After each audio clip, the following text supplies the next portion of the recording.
红船从南湖岸边驶来，摆渡着10多位书生模样的青年。黑云低沉，逼近水面，压不住激扬文字，指点江山。一叶红船从茫茫烟雨中驶来，承载着4万万同胞深切期盼。川江的大笔奋力划动，把1921年生下的门人演绎成气壮山河的惊雷巨浪。一叶红船载着真理点亮湖畔，一个民族，一群人，瞳孔中有誓言燎原。一叶红船，激荡百年风云变幻。新的时代，新青年，讲述开天辟地的历史必然。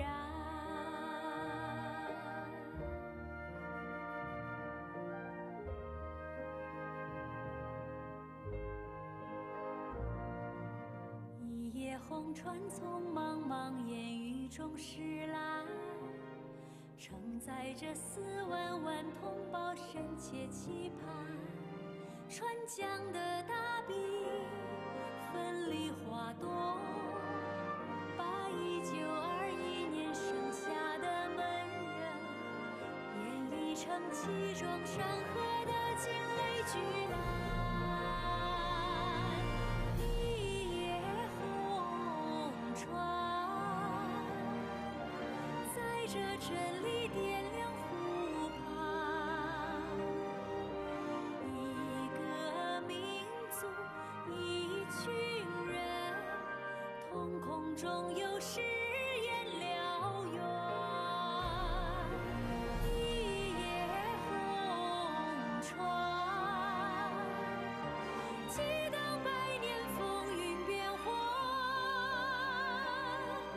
新的时代，新青年，讲述开天辟地的历史必然。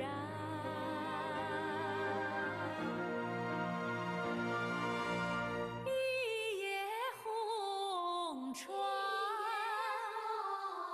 载着真理点亮湖畔，一个民族，一群人，瞳孔中有誓言燎原。一叶红船，激荡百年风云变幻。新的时代，新青年，讲述开天辟地的历史必然。新的时代，新青年，讲述开天辟地的历史必然。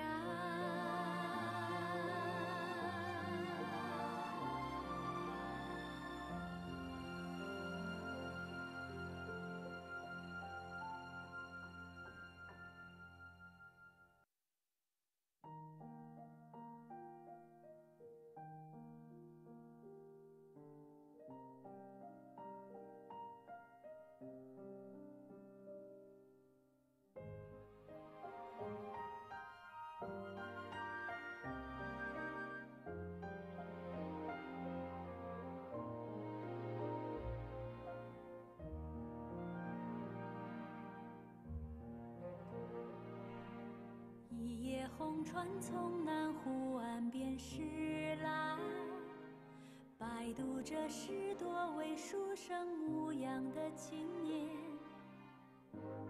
黑云的尘逼近水面，压不住激扬文字，指点江山。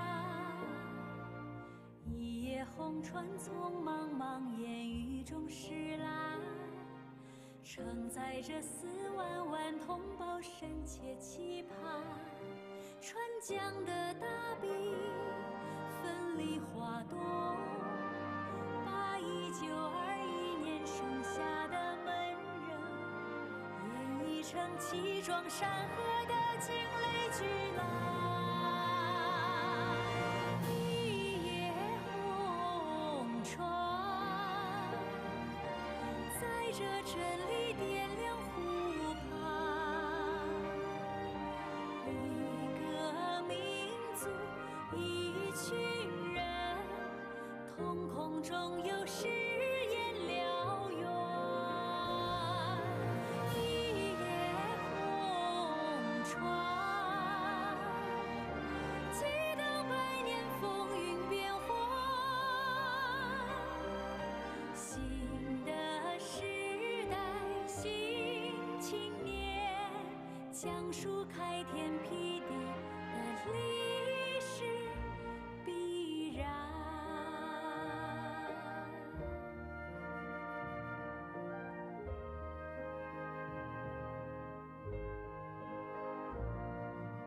一叶红船从茫茫烟雨中驶来，承载着4万万同胞深切期盼。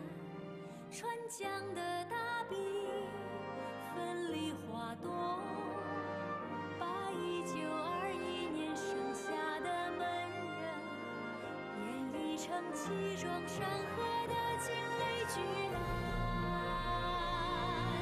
一叶红船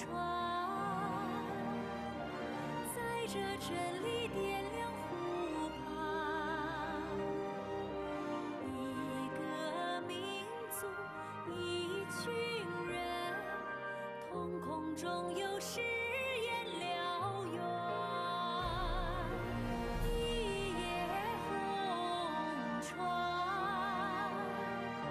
激荡百年风云变幻，新的时代新青年，讲述开天辟地的历史必然。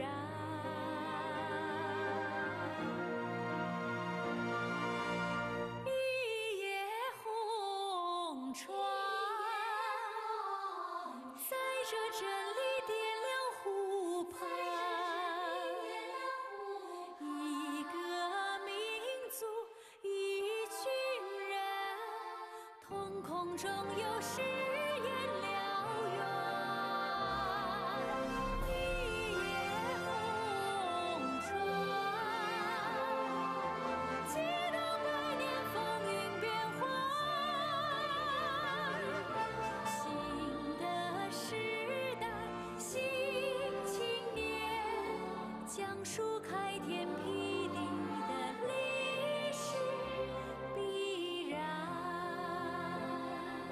新的时代新青年，讲述开天辟地的历史必然。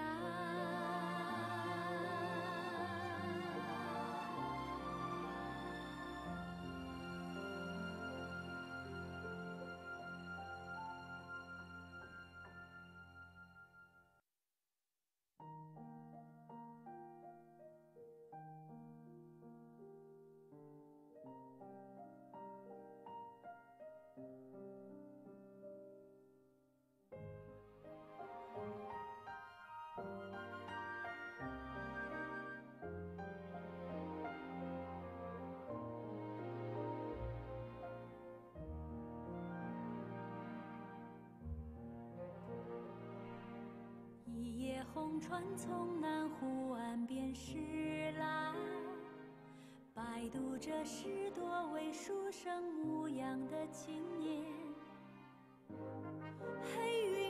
沉，毕竟水面压不住激扬文字，指点江山。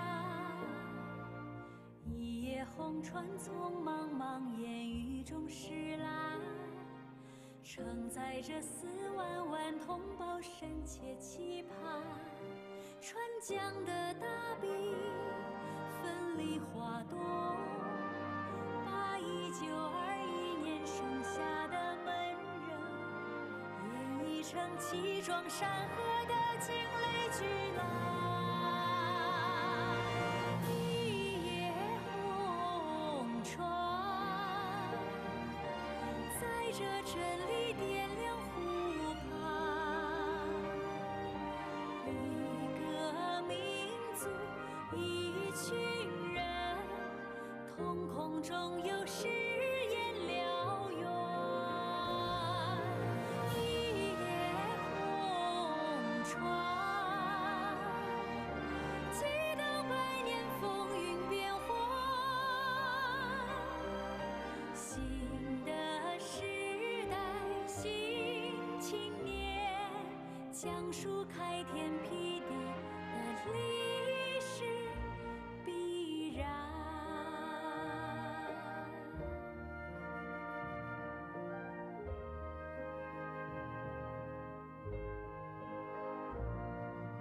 一叶红船从茫茫烟雨中驶来，承载着4万万同胞深切期盼。川江的大笔奋力划动，把1921年生下的门人演绎成气壮山河的惊雷巨浪。一叶红船载着真理点亮湖畔，一个民族一群人，瞳孔中有誓言燎原。一叶红船激荡百年风云变幻，新的时代新青年，讲述开天辟地的历史必然。尊敬的各位领导、各位来宾，开幕式将于10点准时开始，请您尽快入座，谢谢。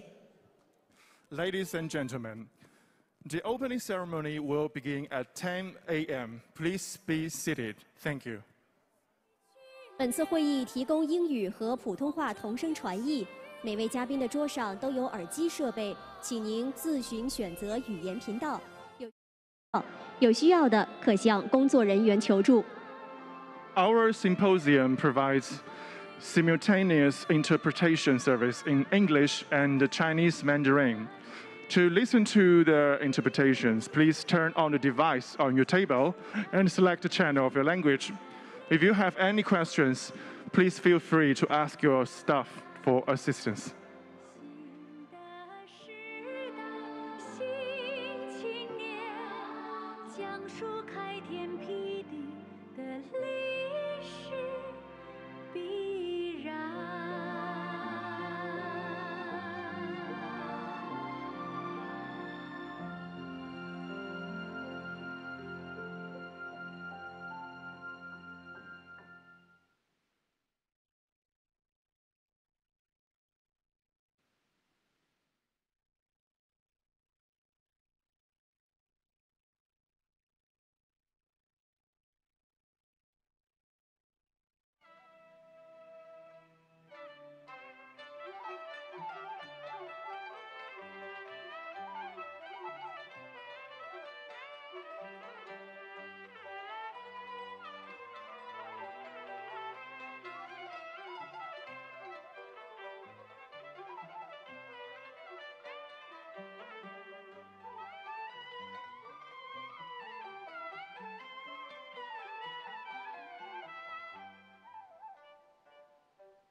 尊敬的各位领导、各位来宾，开幕式即将开始。为确保会议顺利进行，请将手机关机或调成静音状态，谢谢。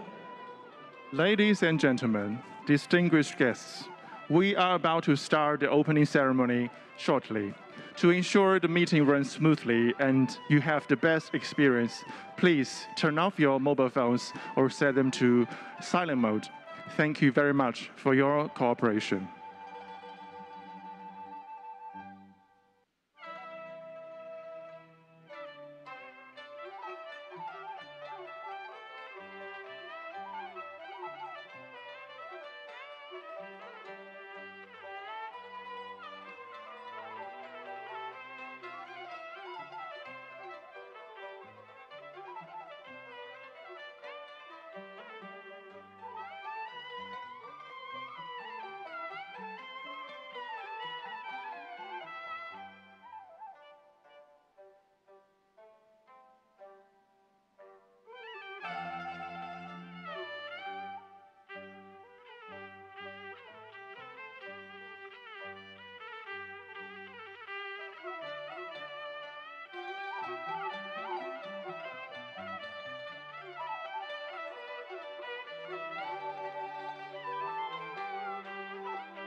尊敬的各位领导、各位来宾，开幕式即将开始。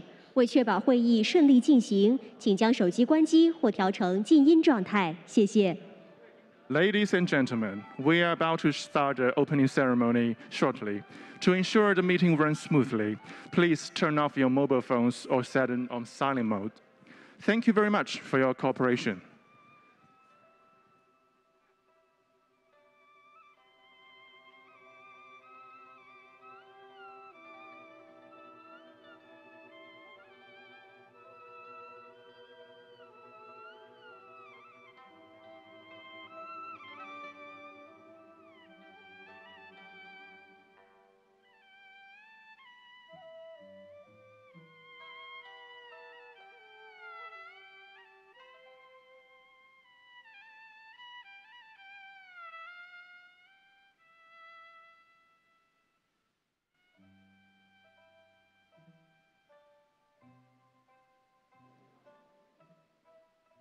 尊敬的各位领导、各位来宾、女士们、先生们，大家上午好，欢迎来到 Good morning. 欢迎来到百年大党国际学术研讨会开幕式。Welcome to the International Symposium on the Communist Party of China's history of 100 years. 下面有请主礼嘉宾入场。Now, may I invite our officiating guests.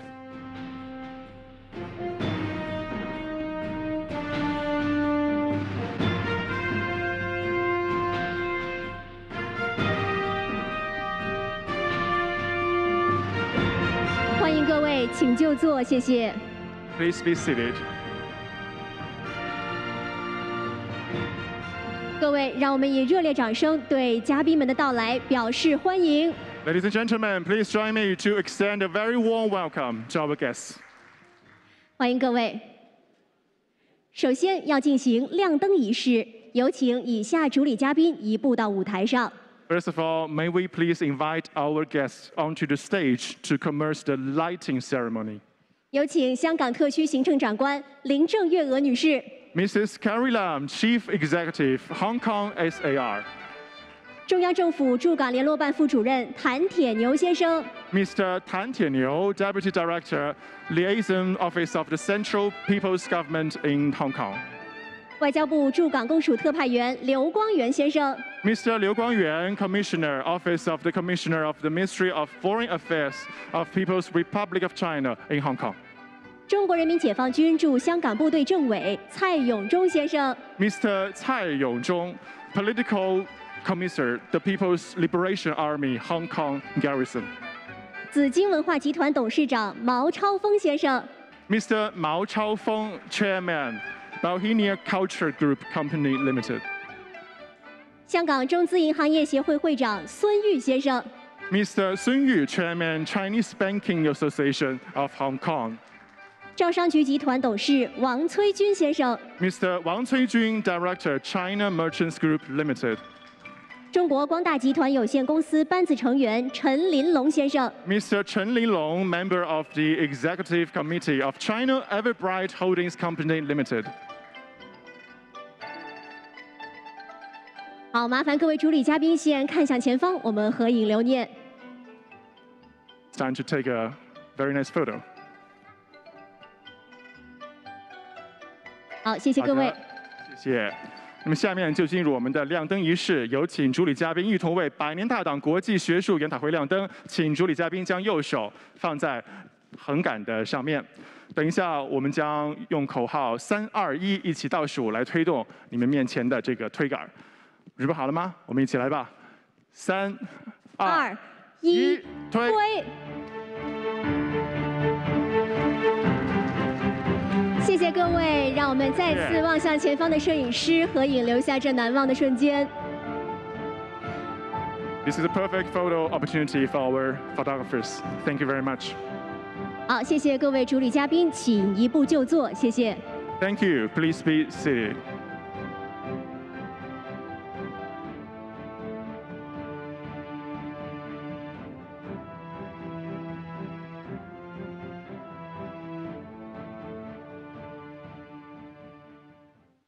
中国共产党的100年历史是一部团结带领中国人民为美好生活共同奋斗的历史。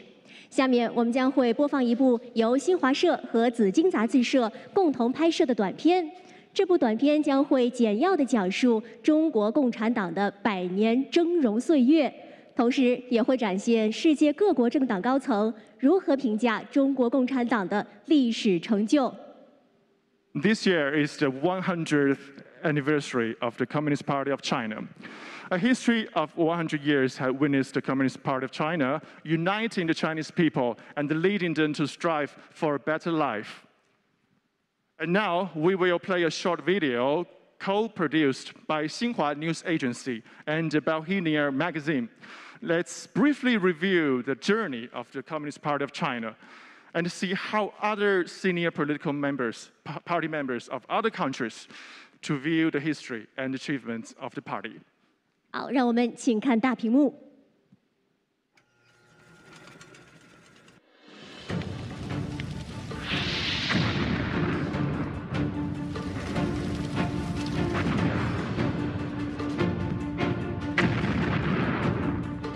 2021 marks the centenary of the founding of the Communist Party of China, or CPC. From 1921 to 2021, the party has seen its members increase from just over 50 to over 90 million, making it the biggest political party in the world. The 100-year history of the CPC is a history about the party uniting and leading people's striving for a better life. عمر الحزب الشيوعي الصيني قرن كامل. في هذا القرن تعرض الحزب لمشاكل وهجمات وأوضاع غاية في القسوة والعنف، ومع هذا تجاوزها واستطاع أن يرتبط بشعبه وأن يحقق ما لم يحققه حزب آخر في التاريخ. Because they have created a system that tells them what the majority of the people want. And therefore CPC represents the sum total for the aspiration of the Chinese people.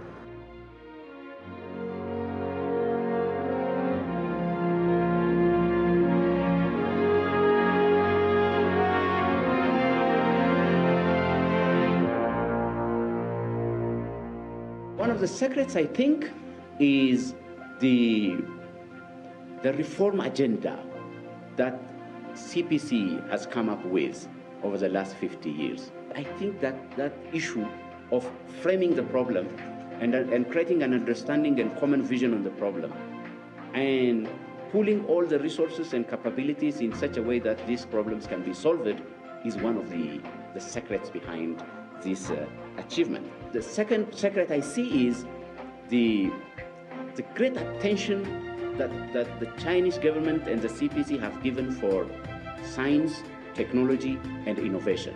The third secret I see is Chinese determination to open itself up to the world.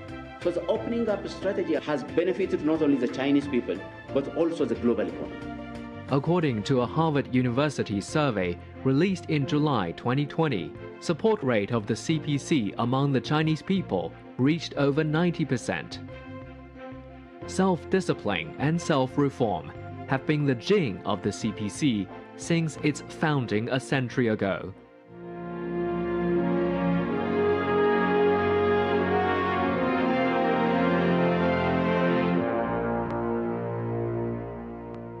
The Communist Party of China is a very rare example that the party has kept a very strong and strict code of conduct and does not let any incompetent to rise up and lead from the front.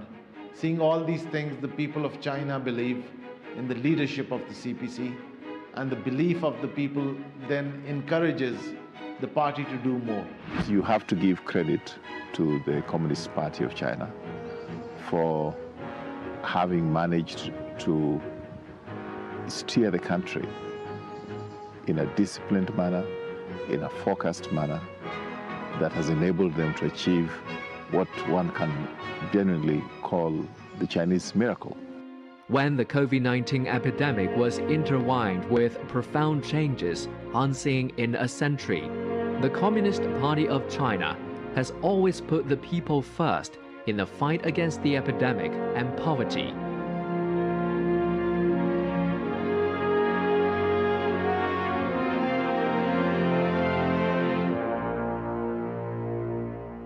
Porque ha sido el pueblo chino el que, bajo la dirección del Partido Comunista de China, ha hecho el gran esfuerzo que le ha permitido tener una gran potencia económica en estos momentos.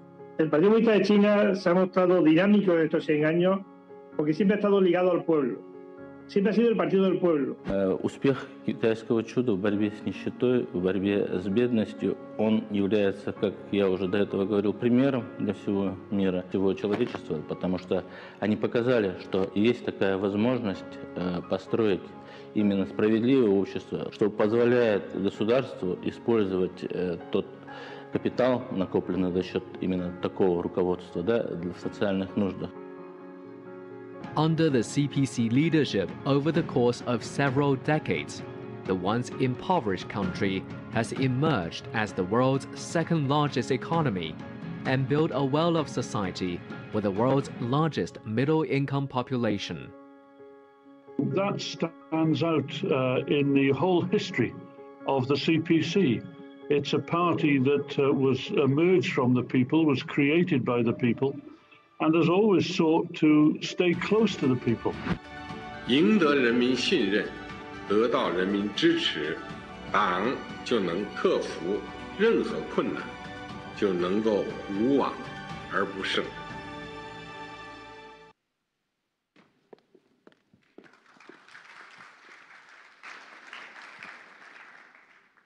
下面由中央政府驻港联络办和紫荆文化集团联合主办的百年大党国际学术研讨会开幕式正式开始。 Now, the opening ceremony of the International Symposium on the Communist Party of China's history of 100 years officially starts, co-hosted by the Liaison Office of the Central Government in Hong Kong and Bauhinia Culture Holdings Limited. 首先，有请本次活动主办机构紫荆文化集团董事长毛超峰先生致欢迎词。 First of all, let's invite Mr. Mao Chaofeng, Chairman of Bauhinia Culture Holdings Limited, the host of today's event, to deliver a speech. 有请。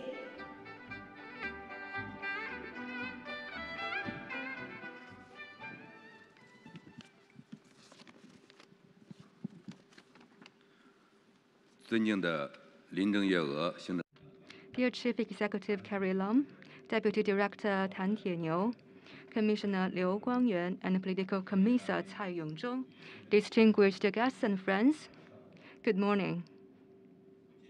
Today, experts and scholars from all over the world and the people from all sectors gathered to hold this international symposium in Hong Kong, the beautiful pearl of the to listen to the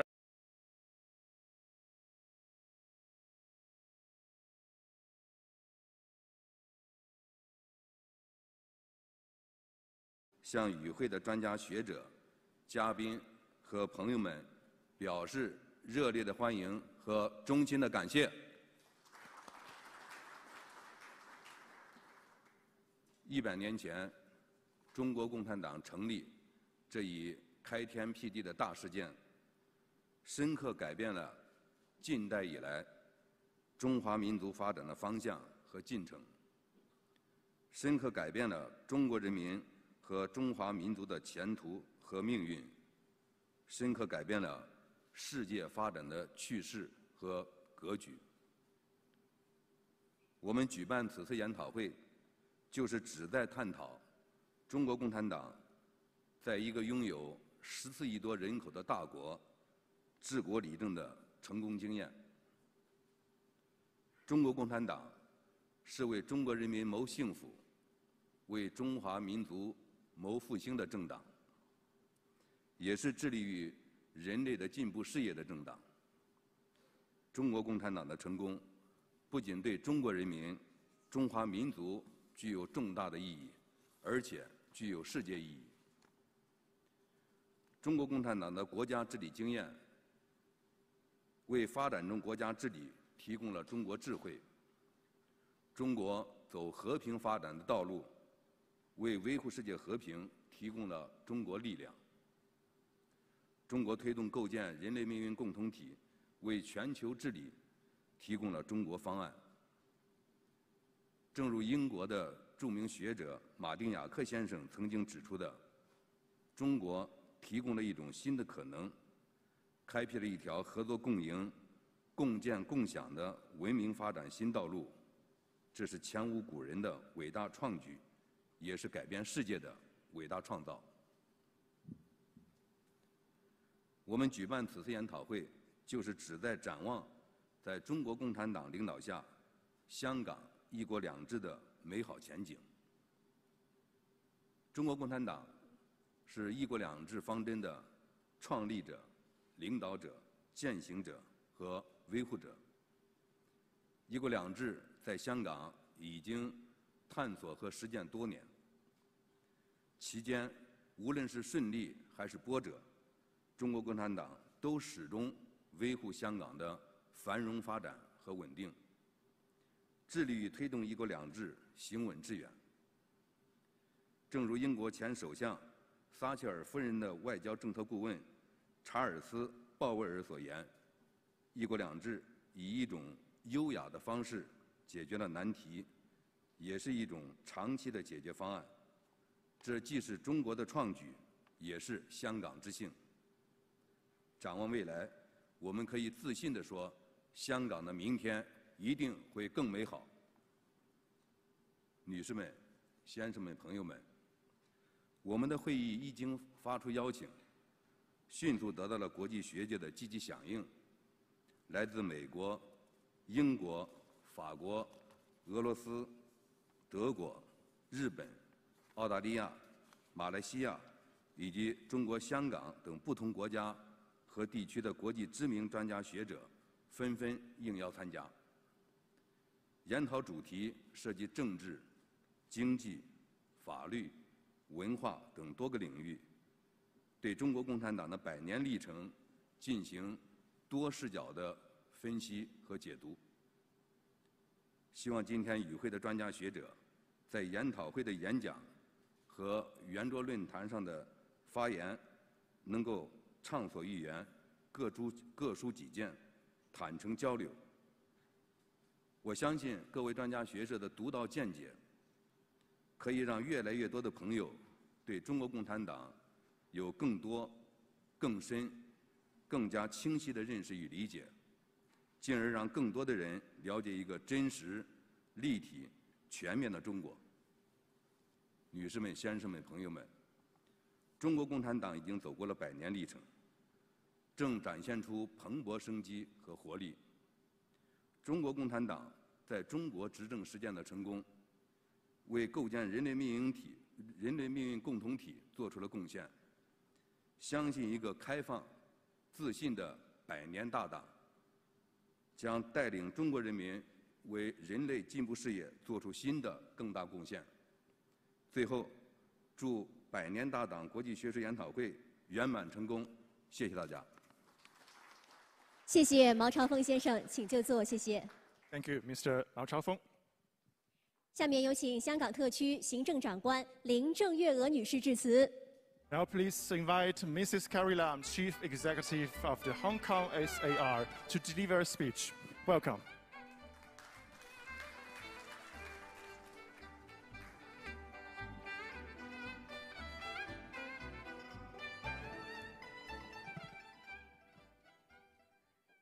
Mr. Mao, Deputy Director Tan, Commissioner Liu, Major General Tsai, distinguished speakers and guests, ladies and gentlemen, good morning. It is a great pleasure to join you for today's seminar. My thanks to Bauhinia magazine for organizing this event, putting timely spotlight on the Communist Party of China, which will shortly celebrate the 100th anniversary of its founding. I particularly welcome this English-speaking event as the ideology and success of this largest governing party in the world should be told globally, clear and loud. The Communist Party of China took root with its first National Congress in Shanghai in 1921. The 13 delegates in attendance on that historic day represented less than 60 members. Today, the Communist Party of China is the longest ruling party in history and the largest ruling party in the world, counting a membership of over 90 million people. The party's longevity is a clear reflection of its unprecedented success, its boundless ability to reach out and respond to the needs and the ambitions of the people of China. I'm not about to cover the historic and continuing achievements and singular advantages of the party in 10 minutes, or indeed in 10 days. This welcome seminar and the expert speakers gathered around the world today will certainly make a start on that. But let me touch on just a few highlights to capture something of the weight, the worth, the remarkable scope and significance of the party to our nation. Let's first look at the economic performance, for it very much reflects a country's level of development and, more importantly, the living standard of its people. After overcoming this level of development and, more importantly, the living standard of its people. After overcoming an initial difficult period, China has made unparalleled economic progress, especially over the past 40 or so years, since its reform and opening up in 1978. Over the past 40 years, China averaged annual GDP growth of over 9% at constant prices. Over the same period, the world economy grew less than 3%. China today is already the preeminent engine driving the global economy. Last year, China's GDP grew 2.3%, the only major economy to realize positive growth in the year of the pandemic. It is expected that China will contribute more than 1/3 of global economic growth in 2021. China's economy surged past Germany's in 2007 and Japan's 3 years later, taking its proud place as the world's second-largest economy. At the same time, China is now the largest industrial manufacturer, largest goods trader, and largest foreign exchange reserve holder. Chinese people's livelihood has improved significantly. Its gross domestic product per capita rose from merely about $200 US dollars in 1978 to over $10,000 US dollars today. Even more remarkably, over the past 4 decades, China has lifted 850 million people out of poverty. At the end of 2020, it eliminated extreme poverty altogether. That, ladies and gentlemen, is a signal achievement for a nation that today counts 20% of the world's population. More than a Chinese milestone, its eradication actually serves as a landmark in human history. It demonstrates that our country and the Communist Party of China, as its ruling party, always puts its people first. This people-first principle has also been clearly demonstrated in our country's fight against COVID-19. As pointed out by General Secretary and President Xi Jinping, and I quote, "We must put people and their lives first. The battle with COVID-19 is won for the people and by the people. What has happened proves that to completely defeat the virus, we must put people's lives and health front and center, demonstrate a great sense of political responsibility and courage, and make extraordinary responses to an extraordinary challenge. No doubt, no effort must be spared to attend every case, save every patient, and truly respect the value and dignity of every human life," unquote. President Xi is true to his word.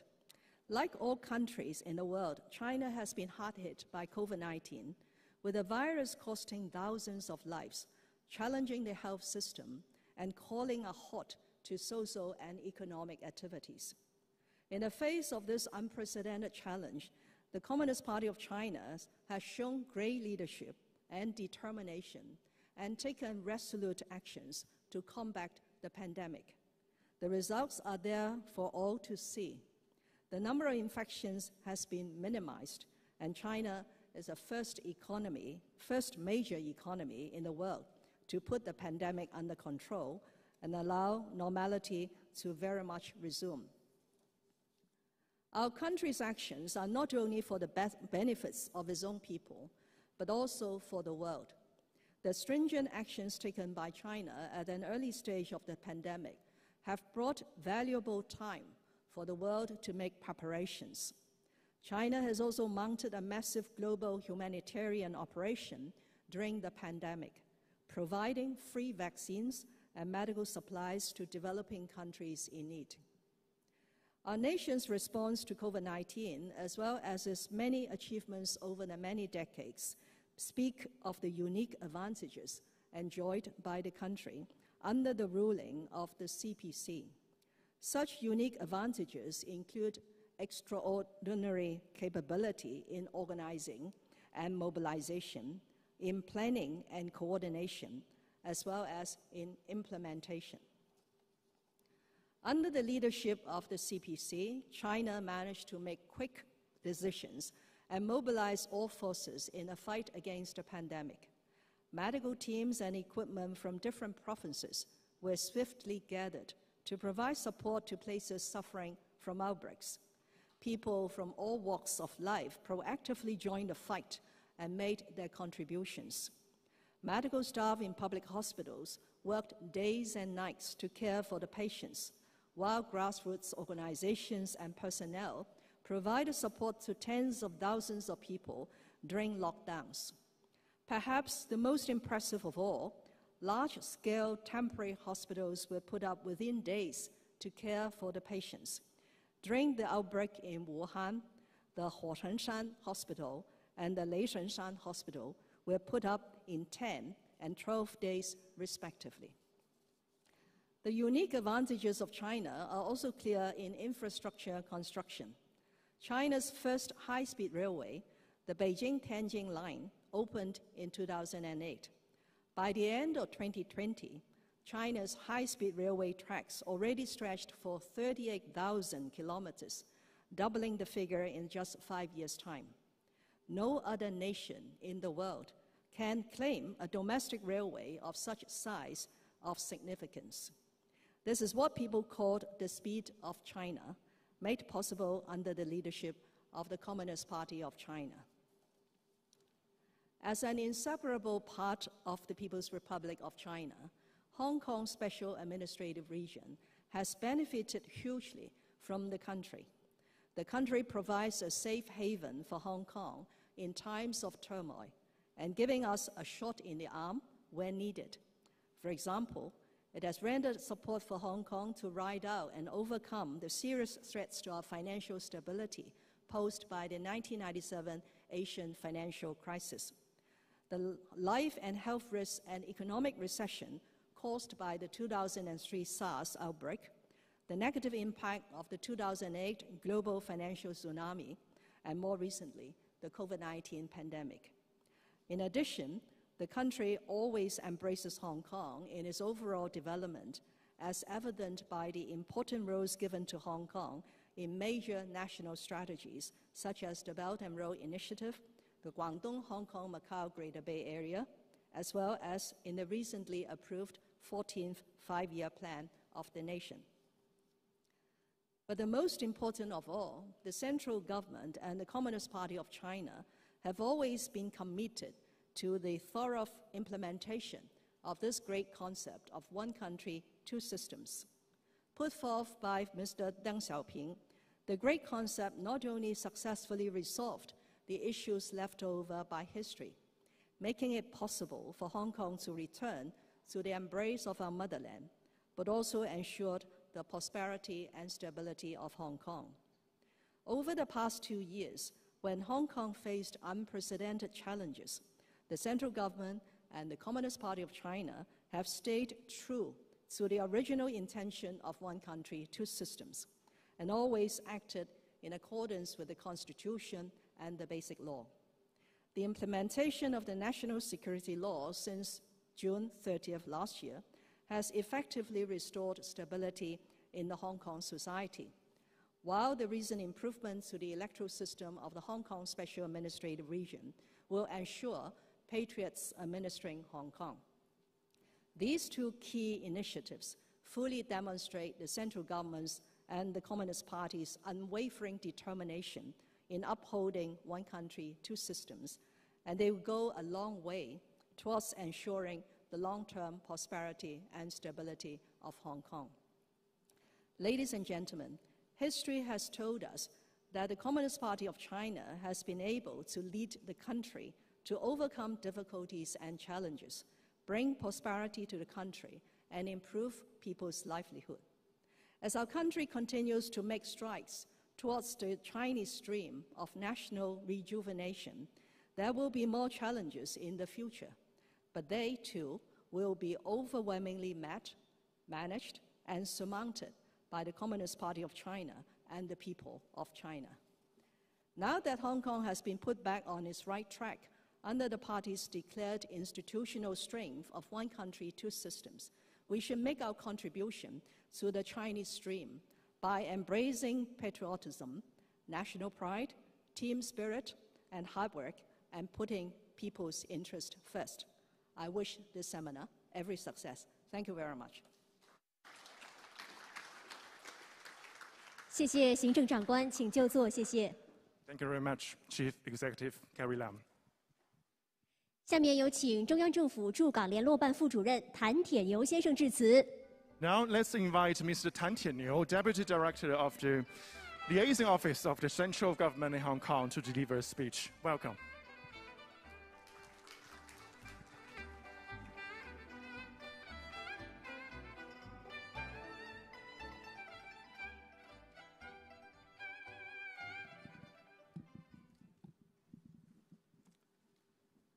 Chief Executive Carrie Lam, Chairman Mao Zedong, Commissioner Liu Guangyuan, Commissar Cai Wen-zhong, distinguished guests, dear friends, colleagues, ladies and gentlemen, good morning. In the run-up to the 100th anniversary of the founding of the Communist Party of China, or CPC, it is truly my great pleasure to join you here at today's International Symposium to explore the party's 100 years history and its reasons for success. On behalf of the Liaison Office of the Central People's Government in Hong Kong, I would like to extend a warm congratulations on opening of the Symposium and also a very warm welcome to all of you. 100 years ago, the party was founded at a time of colossal internal turmoil, external stress, and unprecedented social crisis. Over the past 100 years, the CPC has succeeded in uniting and leading the Chinese people in an arduous and relentless struggle, resulting in a tremendous transformation of China. China now is the world's second largest economy. It has seen remarkable technological advancement, a surge of comprehensive national power, and a rising international influence.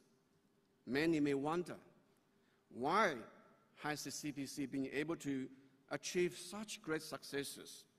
How is it that it enjoys such popular support from the Chinese people?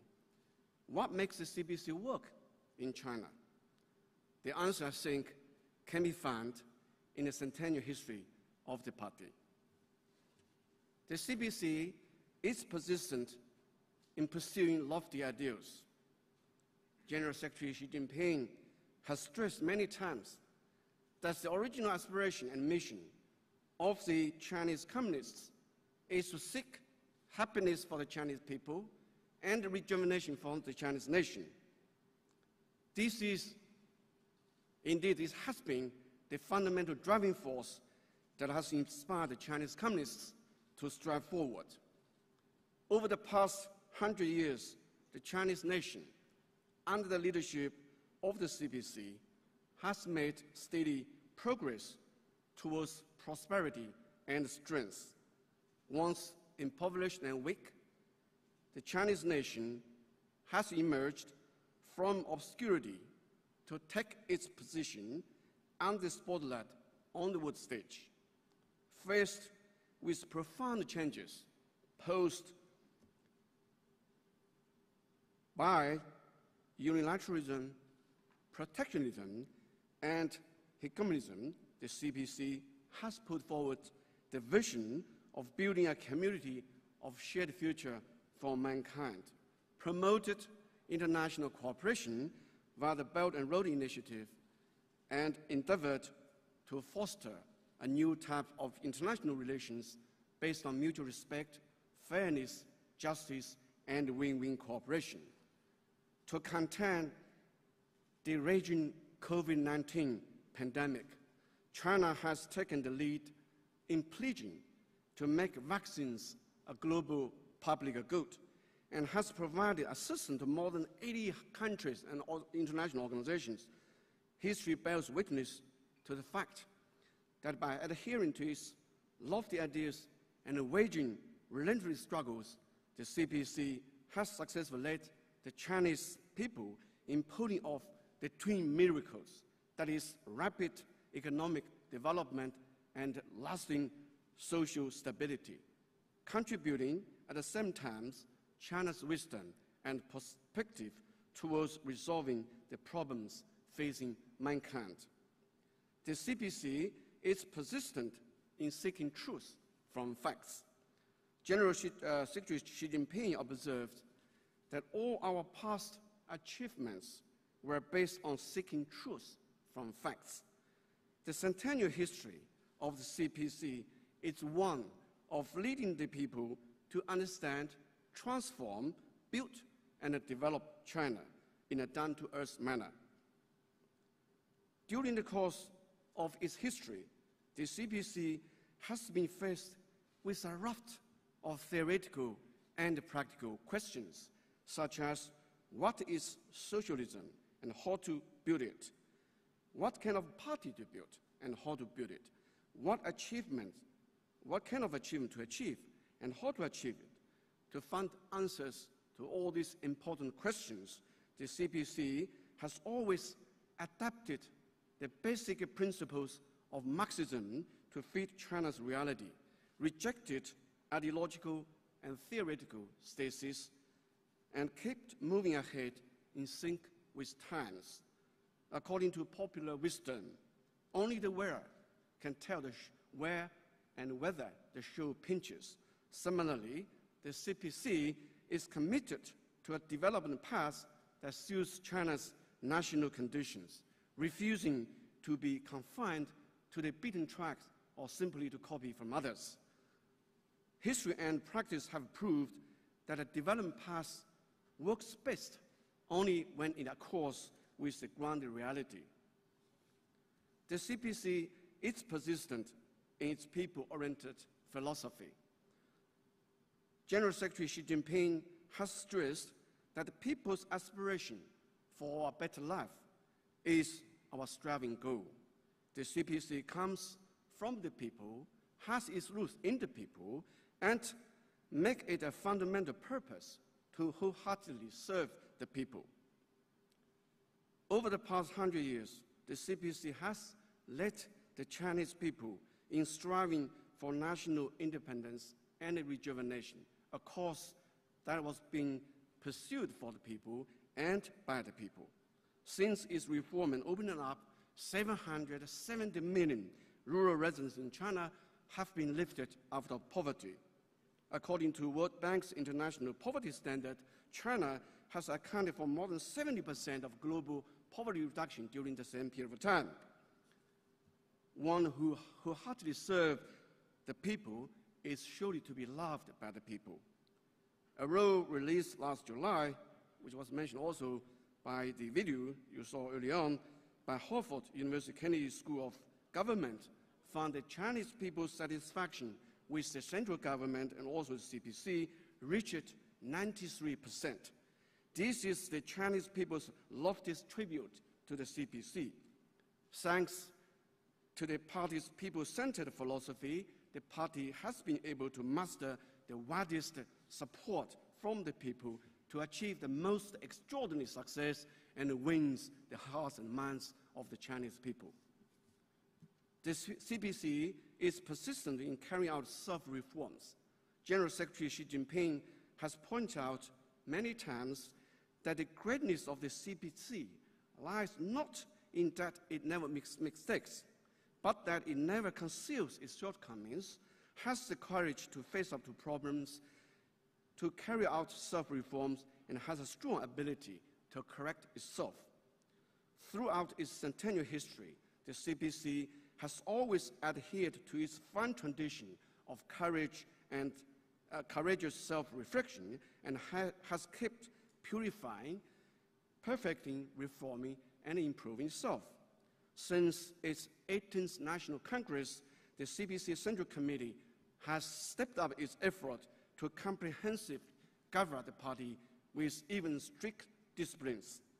Having the courage and the finesse to carry out self-reform is the fundamental reason why the CPC, as a major party with 100 years history and more than 90 million members, has been able to maintain its relevance and purity. Ladies and gentlemen, friends, over the past 100 years, Hong Kong has been closely intertwined with the CPC. In the early years of the People's Republic, the CPC made the decision to temporarily withhold the recovery of Hong Kong and maintain the status quo. After the third plenary session of the 11th CPC Central Committee, which was held in 1978, Deng Xiaoping, together with his colleagues, creatively put forward the great concept of one country, two systems. Since its return, Hong Kong has been embarked on a journey of unity and common development with the motherland. Faced with multiple challenges, which were mentioned by Chief Executive Carrie Lam earlier, the Central Committee, led by General Secretary Xi Jinping, has properly assessed up the situation and responded calmly by enacting the law of the People's Republic of China on safeguarding national security in Hong Kong, HKSAR, improving the SAR's electoral systems, and maintains HKSAR's constitutional order. It also supports Hong Kong's participation in the development of the Guangdong, Hong Kong, Macau, the Great Bay Area, and also Hong Kong's integration in the national economy so as to maintain Hong Kong's long-term stability and prosperity. Hong Kong's future is bound to be even brighter. In the past 100 years, the CPC has actively reached out to people and cultures beyond its own shores. Following the fundamental principles of independence, equality, mutual respect, and non-interference in each other's internal affairs, the CPC has established links with over 400 political parties and international organizations in more than 140 countries and regions, transcending differences in ideology and social systems. It also has made its due contributions to maintaining world peace, promoting economic development, and driving human progress. Ladies and gentlemen, dear friends, recently a music video entitled "The Youth" has become very popular on the internet. It says, I quote, "I'm still the lad I used to be. My original aspiration has remained unchanged. 100 years is merely a test. The goals for a better life will be achieved one after another." Bearing its lofty goals in mind, the Centennial CPC is in its prime. We firmly believe that as long as we stay true to our original aspiration, keep our mission firmly in mind, and forge ahead, the Chinese dream of the great rejuvenation of the Chinese nation will most certainly become true.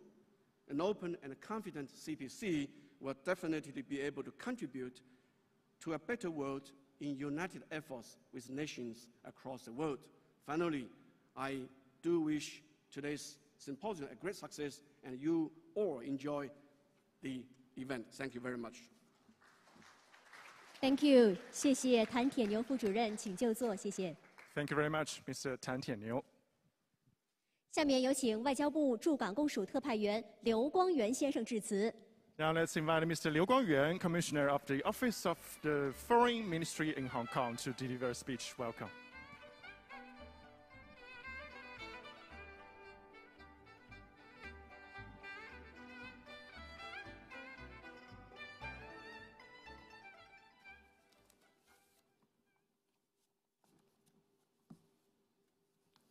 The Honorable Chief Executive Carrie Lam, Deputy Director Tan Tianniu, Chairman Mao Chaofeng, Major General Cai Yongzhong, distinguished guests, dear friends, ladies and gentlemen, good morning. It's a great pleasure to attend the International Symposium on the Communist Party of China's history of 100 years. As the CPC celebrates its first centenary, it is highly important that we review the remarkable journey our party has taken, draw inspiration and strength from history, and look into the future. China's diplomacy is conducted under the CPC leadership for the benefit of our people. It has been fully involved in the tremendous transformation as the Chinese nation stood up, grew prosperous, and is becoming strong. The diplomatic work since the inception of the party has demonstrated several salient features. It has stayed committed to keeping abreast with the times. The CPC led the Chinese people to achieve the national independence and liberation amid the flames of war, started a brand new chapter in China's history, and contributed significantly to the victory of the world anti-fascist war. From establishing an independent foreign policy of peace after the founding of the People's Republic of China to actively integrating into the world economy since reform and opening up, and to making fresh contribution to human progress through major country diplomacy with Chinese characteristics in the new era. China's diplomacy under the party's leadership has all along followed the trend of times and kept breaking new ground in both theory and practice, showing its vision, initiative, and consistency.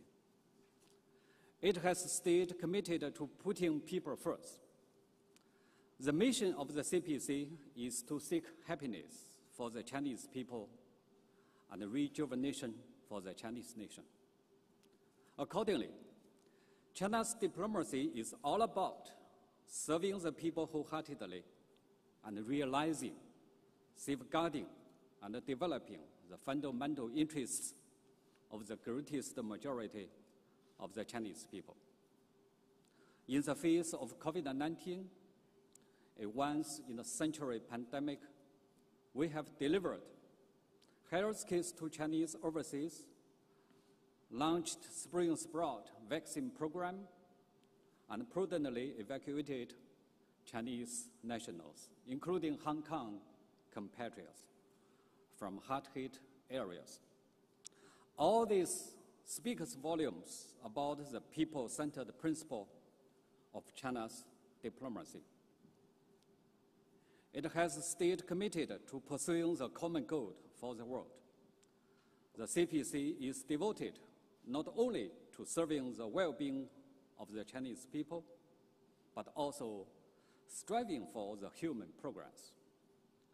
Since the People's Republic of China resumed its lawful seat in the United Nations 50 years ago, it has acted as an adamant champion of fairness, justice, equality of countries large and small.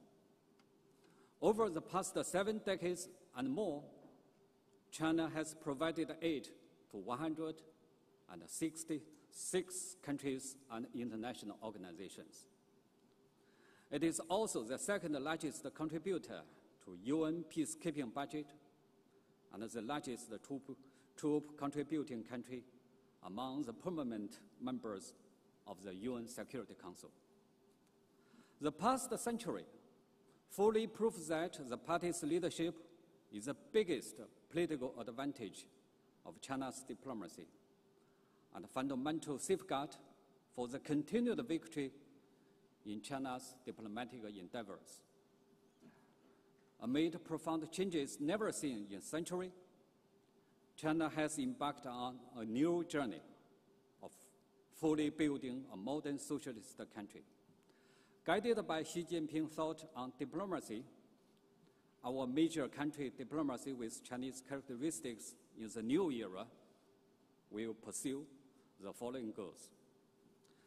Focus on the country's top priorities and take into account both domestic needs and the international context.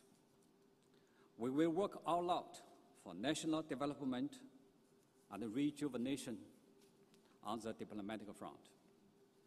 Facilitate the domestic and international circulations and contribute to the new development paradigm. We will scale up openness and cooperation and fully oppose protectionism of whatever form. We will advance high-quality Belt and Road cooperation, build an open world economy together with other countries, share more development opportunities with the world, and make great contributions to global recovery and growth. Expand global partnerships and continue to promote a new type of international relations. We will remain committed to pursuing peace, development, and win-win cooperation, foster all-round and balanced relations with major countries, deepen friendship with neighboring countries, enhance solidarity and cooperation with developing countries, and actively advocate a new type of international relations featuring mutual respect, fairness, justice, and win-win cooperation. We will further increase friendly exchanges with people around the globe and boost mutual understanding between China and the rest of the world. Protect our Mother Earth and forge a community with a shared future for humankind. The COVID-19 pandemic has again proven that isolation gets one nowhere, and only by pulling together can we build our common home. We will strengthen the international cooperation against COVID-19, work for a global community of health for all, and build an open, inclusive, clean, and beautiful world of lasting peace, universal security, and shared prosperity. We embrace true multilateralism, fully uphold the UN-centered international system, and will continue to advance the reform of the global governance. Dear friends, the world today is not tranquil. Some anti-China forces have tried to attack and smear China, and have even imposed unilateral sanctions and long-term jurisdiction, and flagrantly meddled with China's internal affairs in breach of international law and basic norms governing the international relations. We have every right to take countermeasures against such hegemonic acts. The law of the People's Republic of China on countering foreign sanctions, adopted by the Standing Committee of the National People's Congress 6 days ago, is exactly out of the pressing need to fight back against hegemonism and power politics, and safeguard national sovereignty, security, and development interests, and to coordinate domestic and foreign-related rule of law. Here is our solemn message to the small handful of anti-China forces.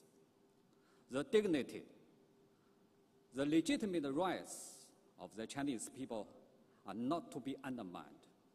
The historical trend towards the great rejuvenation of the Chinese nation and the CPC leadership is not to be stopped. Any attempt, open or underhand, to interfere in China's internal affairs or curb China's development is doomed to fail. Distinguished guests, ladies and gentlemen, dear friends, with the implementation of the National Security Law for Hong Kong SAR and the improvement of the Hong Kong SAR's electoral system,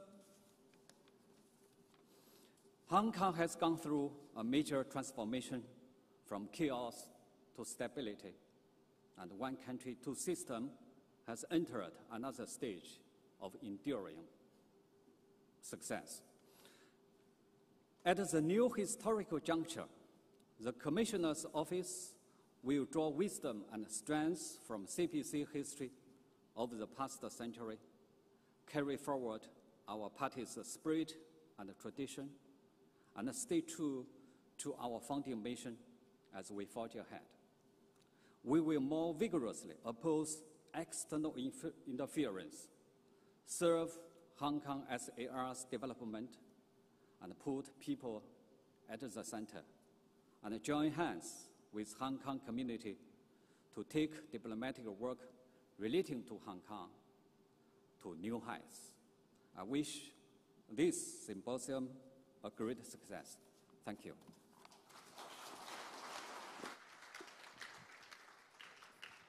谢谢刘光源先生，请就座，谢谢。Thank you very much, Mr. Liu.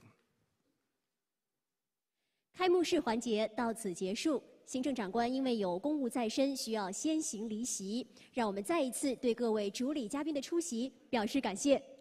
The opening ceremony comes to the end, and once again we thank our Chief Executive Carrie Lam and other guests for attending this event. 下面进入主旨发言环节，在主旨发言环节当中，来自美国、英国、马来西亚等国家的学者将会和大家一起分享他们眼中的中国共产党。Okay, now let's move to keynote session. In this session, we'll have experts and scholars from the US, the UK, Malaysia, and other countries, as well as Hong Kong, and they will share with us their perception on the Communist Party of China. 首先有请马来西亚大马新闻资讯学院院长、香港中文大学政治及行政学系前系主任郑赤岩先生发言。First, may we please invite Mr. Chang Chi-yan, Principal Taiwan Journalism and Information Academy Malaysia, and the former head Department of Government and Public Administration, the Chinese University of Hong Kong, to deliver a speech. Mr. Chang, please.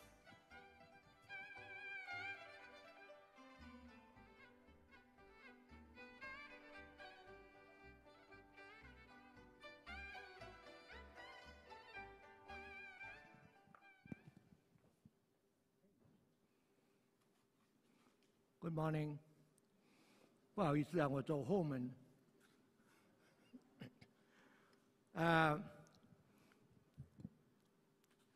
Ladies and gentlemen,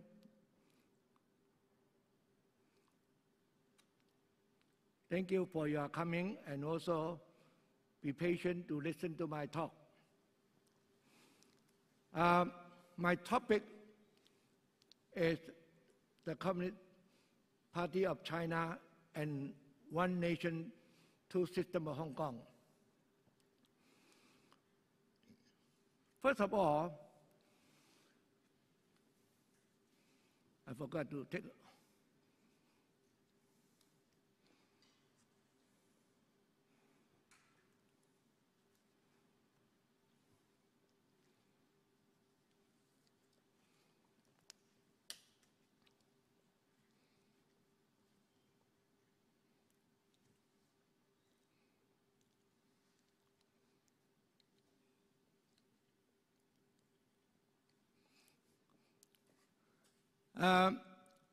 First of all, I want to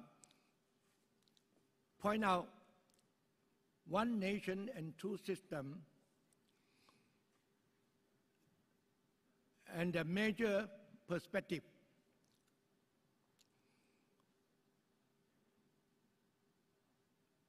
The Communist Party of China have decided to give Hong Kong one nation, two systems. End up there have three major perspectives of the world. And we know that in the past few hundred years, especially the conflict of sovereignty, national sovereignty, become the major dangers of the world, especially the First World War and the Second World War. Like Japan, invest China, simply want to take China, whole thing of China, and land and resource and the people. Of course, then the Western power went over all over the world to secure their colony, all because of sovereignty. They want to expand their sovereignty all over the world. So that means sovereignty as an issue is a very dangerous one.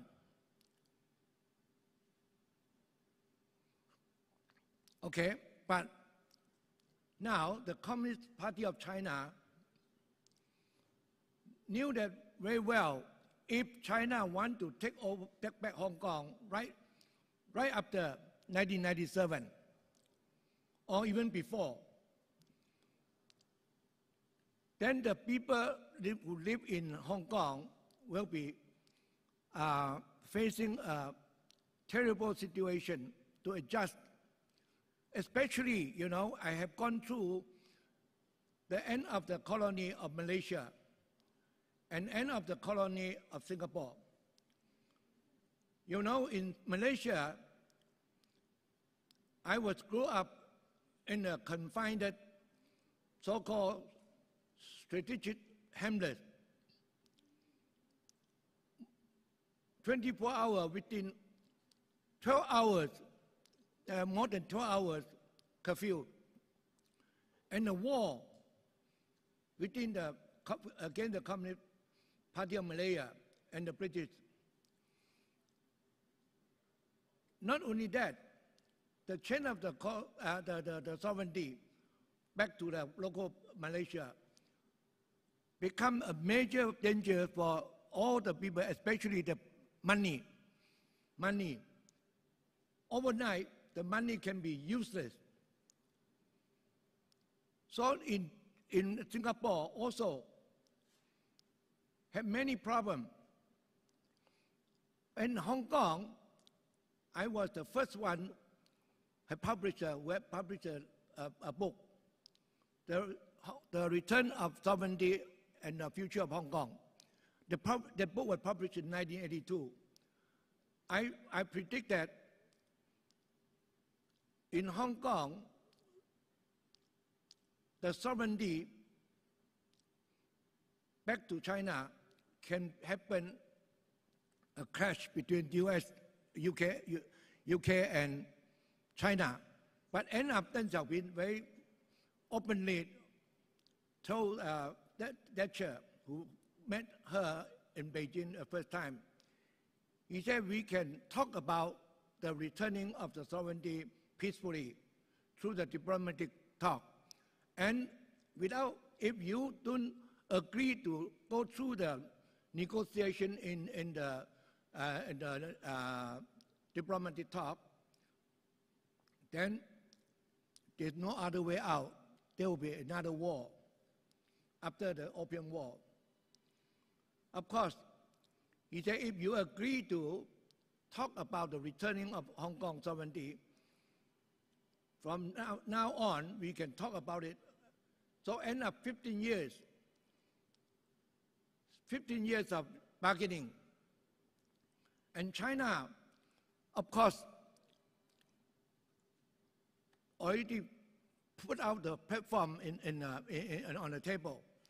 He said, after returning of Hong Kong, the UK have nothing to say about it. None of your business. I will promise whatever I can. Then end up one nation, two systems. So the sovereignty returning back to China without fighting a bullet. That is amazing. Throughout all over the world, no any colony happened as such. The sovereignty, most important thing, China have allowed Hong Kong to remain a British system. That means what? You know the definition of sovereignty is a nation who have enjoyed the absolute power to enact law to govern their people and the land, and also to establish the government. The law which passed in the country have the absolute status. No any other nation law can overrule the national sovereignty of the country. So under this definition, Hong Kong is given the British system and the legal system. Whole thing remain the same. Only China say that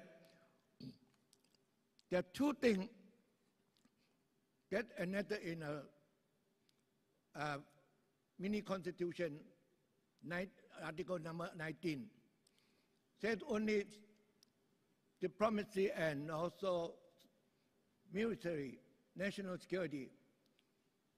will be the national affair. That it absolutely, Hong Kong have no any status to overrule the country. Okay, so I want to make it clear here. Hong Kong is given the status enjoying over 90% of the sovereignty of herself. China system and the China law have never applied it to Hong Kong. So that is very unusual. This is the first point. And the second point about the ideological conflict. Ideological conflict is also the major problem, especially after the Second World War. You know the Cold War have fought between Russia and USA mainly. The so-called Cold War, actually, they have over 460, we call it proxy war. Proxy war. The proxy war means what? Some country have fought for the American interest. So that means that Western capitalism ideology. But the other one is fought for the communism between Russia and USA. Estimated, the proxy war is terrible, it's very fearful. You know, one of the example of proxy war, Vietnam War. Vietnam War has been fought for more than 15 years. You know, the total tonnage of the gunpowder is exceeded the First World War and the Second World War add together. You know? So you mean the war, the bomb and shooting has exceeded First World War and Second World War joined together. So you can see Vietnam War is a very unusual in the world history. But of course, China know that, you know, no any people of any country would like to see the kind of the ideological war. China never wanted. From very beginning, China is offended by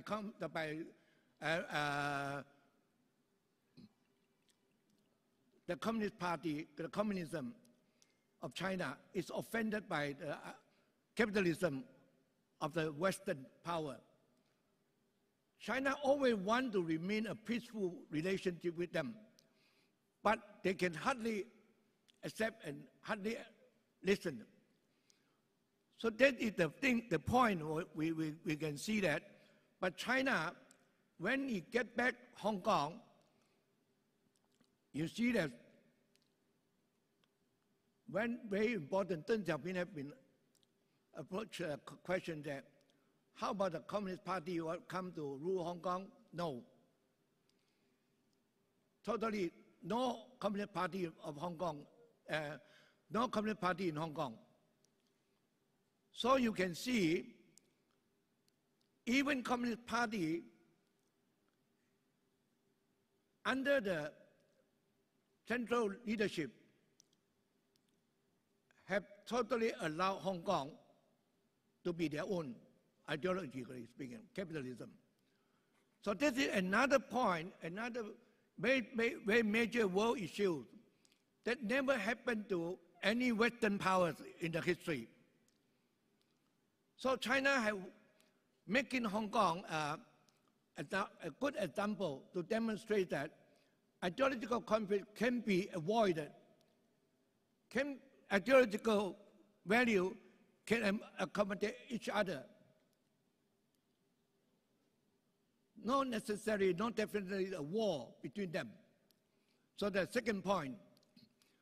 The third perspective I want to emphasize about Hong Kong, one nation, two systems. You know, there are many, we call it metropolitan of the world. The most famous one, I will say that, I will point out London, metropolitan, New York. But I've stayed in New York before when I studied there. I also have gone to London. You know, when you go to New York, you go to the immigration officer, they will ask you a lot of questions, even ask you how much money you carry. When you show them the American dollar at one time, how can you have American dollars? Well, I don't know how to answer the question. I said, sir, how can I have the American dollar? American dollar is all over the world. You know, that kind of a question is given by the immigration officer. So you can see that the attitude of the metropolitan have treated the foreign visitor very fearfully, not comfortably. So I will say, Hong Kong, I stay in Hong Kong more than 45 years, my dear. That's the only place I live in after I was born, to live in a country, longest one. Even Malaysia, I lived total only 22 years. Singapore, 8 years. But in Hong Kong, I lived 45 years. But you know, Hong Kong, after returning back after 1997, Hong Kong became the true world metropolitan. Hong Kong belongs to the world. You know, you read the Constitution, mini Constitution, Article 24. You know, the definition of Hong Kong PR, including everybody who stay in Hong Kong legally, work after 7 years, who gain the permanent resident, all the permanent residents become the Hong Kong resident.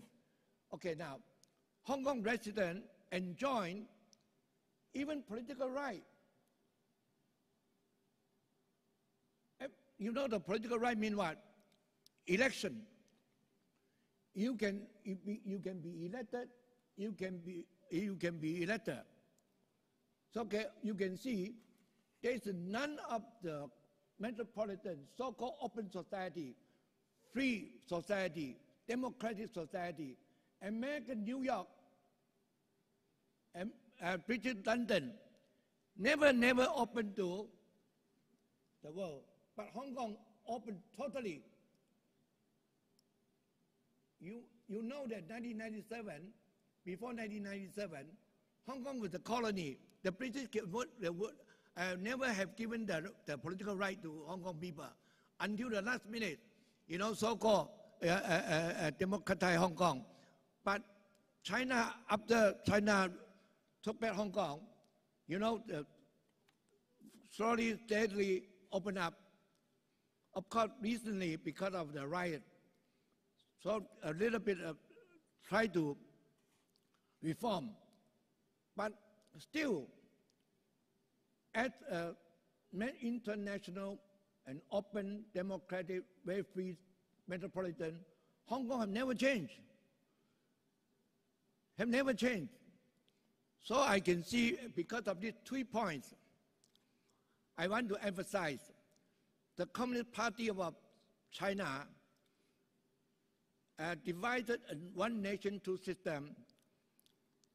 It's a very, very major history of the world, and especially positive force of the world. So we should, you know, China said that you want to talk about the story of the Communist Party of China. Hong Kong is a good story to tell about how the Communist Party of China will become very open-ended. We call it win-win, not zero-sum game. Win-win.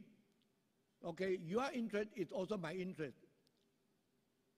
Not because your interest is my interest, my interest is my interest. No, win-win situation. Under this circumstance, Hong Kong can demonstrate that. After if another 100 years, China definitely will venture to the world, try to downgrade the negative sides of the sovereignty, ideology, and also a common living place of the world, or for all people, never discriminate against anybody. Okay, I'm sorry, I used up too much time now. Thank you.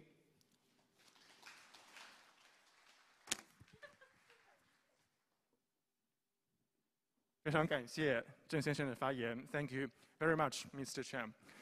那么今天的研讨会，我们还有幸请到了日本前首相鸠山由纪夫先生。下面我们将看大屏幕来看鸠山由纪夫先生的视频发言。We're honored to have Mr. Hatoyama Yukio, former Prime Minister of Japan, to join us today through a video. 请看大屏幕 ，Please take a look. 皆さんこんにちは。鳩山幸夫でございます。まずは本年7月に中国共産党が創立100周年を迎えられますことに対し、習近平総書記閣下をはじめ多くの関係各位に対して心からお祝いを申し上げたいと思います。中国共産党が設立されて以来、3つの大きな事件がございました。第1は万里の長征、第2は新中国の建国、第3は改革開放でございます。その中で私なりに過去1世紀を振り返ってみると、我が国による不幸な侵略を含め、中国は多くの困難に直面したにもかかわりませず、その度に中国共産党は人民とともに困難を克服してこられ、その指導の下で中国は経済発展とともに社会も進歩し、また昨年12月、習近平主席は新時代の貧困緩和目標を達成したと宣言されました。2012年に総書記に就任されて以来、わずか8年間という短期間で1億人近い国民が公式貧困基準を超えたということは、世界史的にも例がないと私は思います。中国共産党がこの歴史に残る大きな役割を果たしてきたことに最大限の敬意を表するとともに、成功の秘訣を一言で申し上げれば、中国共産党が常に中国人民と共にあったためであると私は信じております。また、改革開放以来の中国の長期的な経済発展には目覚ましいものがございまして、第一次世界大戦以降、経済規模で米国を凌駕した国は存在しませんでしたが、近い将来中国がそうなることはほぼ確実であります。これは中国共産党の成し遂げられた最大の成果の一つと考えられるでしょう。一昨年来、新型コロナウイルスによるパンデミックが世界中を覆い、ワクチン接種が始まったとはいえ、多種の変異ウイルス発生を含め収束の兆しはまだ見えてまいりません。しかしこのような状況下でも中国は徹底した感染対策、国内の新型コロナウイルスを収束をさせ、経済もプラス成長に転換してまいりました。中国国家統計局の発表によりますと、2020年の中国経済はプラス 2.3% 成長を実現し、コロナ禍が世界中に吹き荒れた中、中国がいち早くこれを収束させ、プラス成長、偉大な業績であり、世界経済を下支えする意味でも大きな貢献となったわけでございます。また、中国は早い段階でワクチンの開発に成功し、世界の国々に提供していることは、国内のみならず、世界の多くな命を救っているのであると理解をしています。こうした偉大な業績は、中国共産党の指導の賜物であり、高く評価されるものだと思っています。今、世界は新型コロナウイルスをはじめ、地球環境、いわゆる気候変動問題、貧困など、複数のグローバルな課題に直面しています。The report said that the diplomacy with China's characteristics is the new direction for constructing the community with a shared future for mankind. And I think in the big powers and the countries, there must be some tensions. And we can see that China's economic scale has been 70% of that of the U.S. And it is estimated that by 2030, China will surpass the U.S. to be the biggest economic power. So given these circumstances, the tension between China and the U.S. will continue under such era. And I think under what Xi Jinping's call, build a community with a shared future for mankind, is the key to maintain stability in the international community. And I think the common between constructing a common community in the East Asia is also important. I support that. And 2 years ago, with other leaders of other countries, Xi Jinping met with them.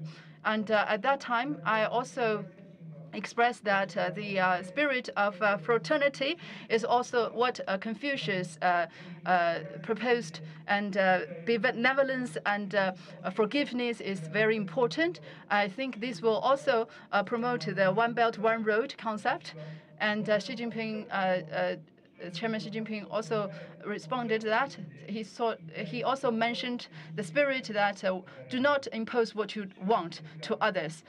President Xi really understands my so-called spirit of fraternity, and we think that the close cooperation exchange between nations is very important. I feel very touched, and also I think that China and CPC will march forward to the next 100 years. How to build up a open and inclusive China image, how to nurture a mutually trusting relationship is very important. And based on Japan's experience, when China continues to advance forward and become a lead runner, it is the real time to test the real value of a nation. And now China's power has come to this stage. It's confronting the U.S. It's challenging the U.S. power. I think we should continue to exchange communication, folk communication between countries. And also, under the invitation of China, I visited several places in China, in Hainan and at other provinces 2 years ago. I experienced in person their friendship in the local Chinese cities. So I think the relationship between Japan and China will continue to grow. Although it is not very ideal at the moment, we think that we enjoy a very solid basis for friendship. And I'm very confident in the future of Japan, the relationship between Japan and China. We think our two countries can carry a lot of cooperation in terms of economic and medical aspects. We don't have other choices. We should continue to cooperate. Thank you very much. 下面有请英国剑桥。